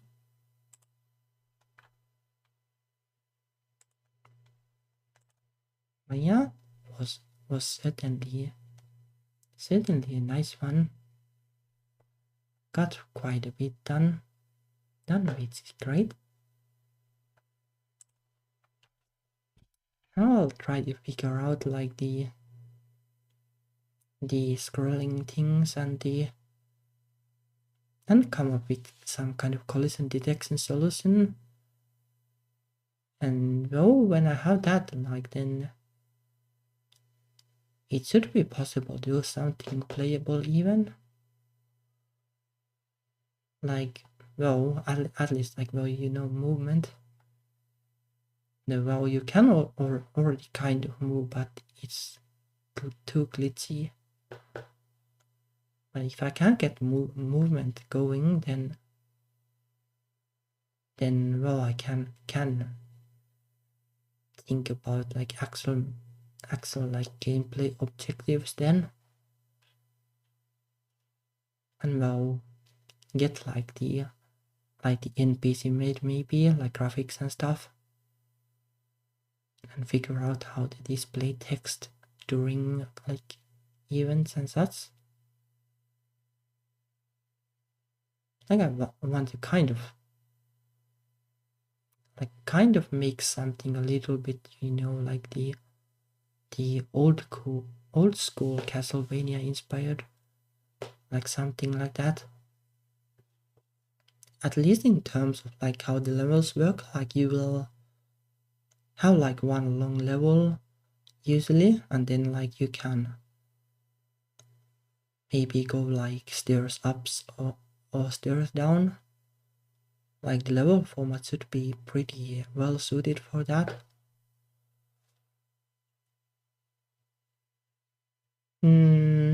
Not like entirely sure like what to do about the enemies or such. Like I have some ideas, but I'm not entirely sold on them, so I need to think about them.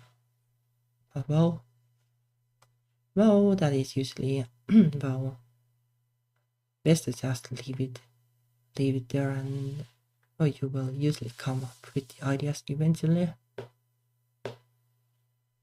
So well, I guess thank you for watching, and well, the next Wednesday is again Queer Games, and maybe another development stream again like next Saturday, but something like that.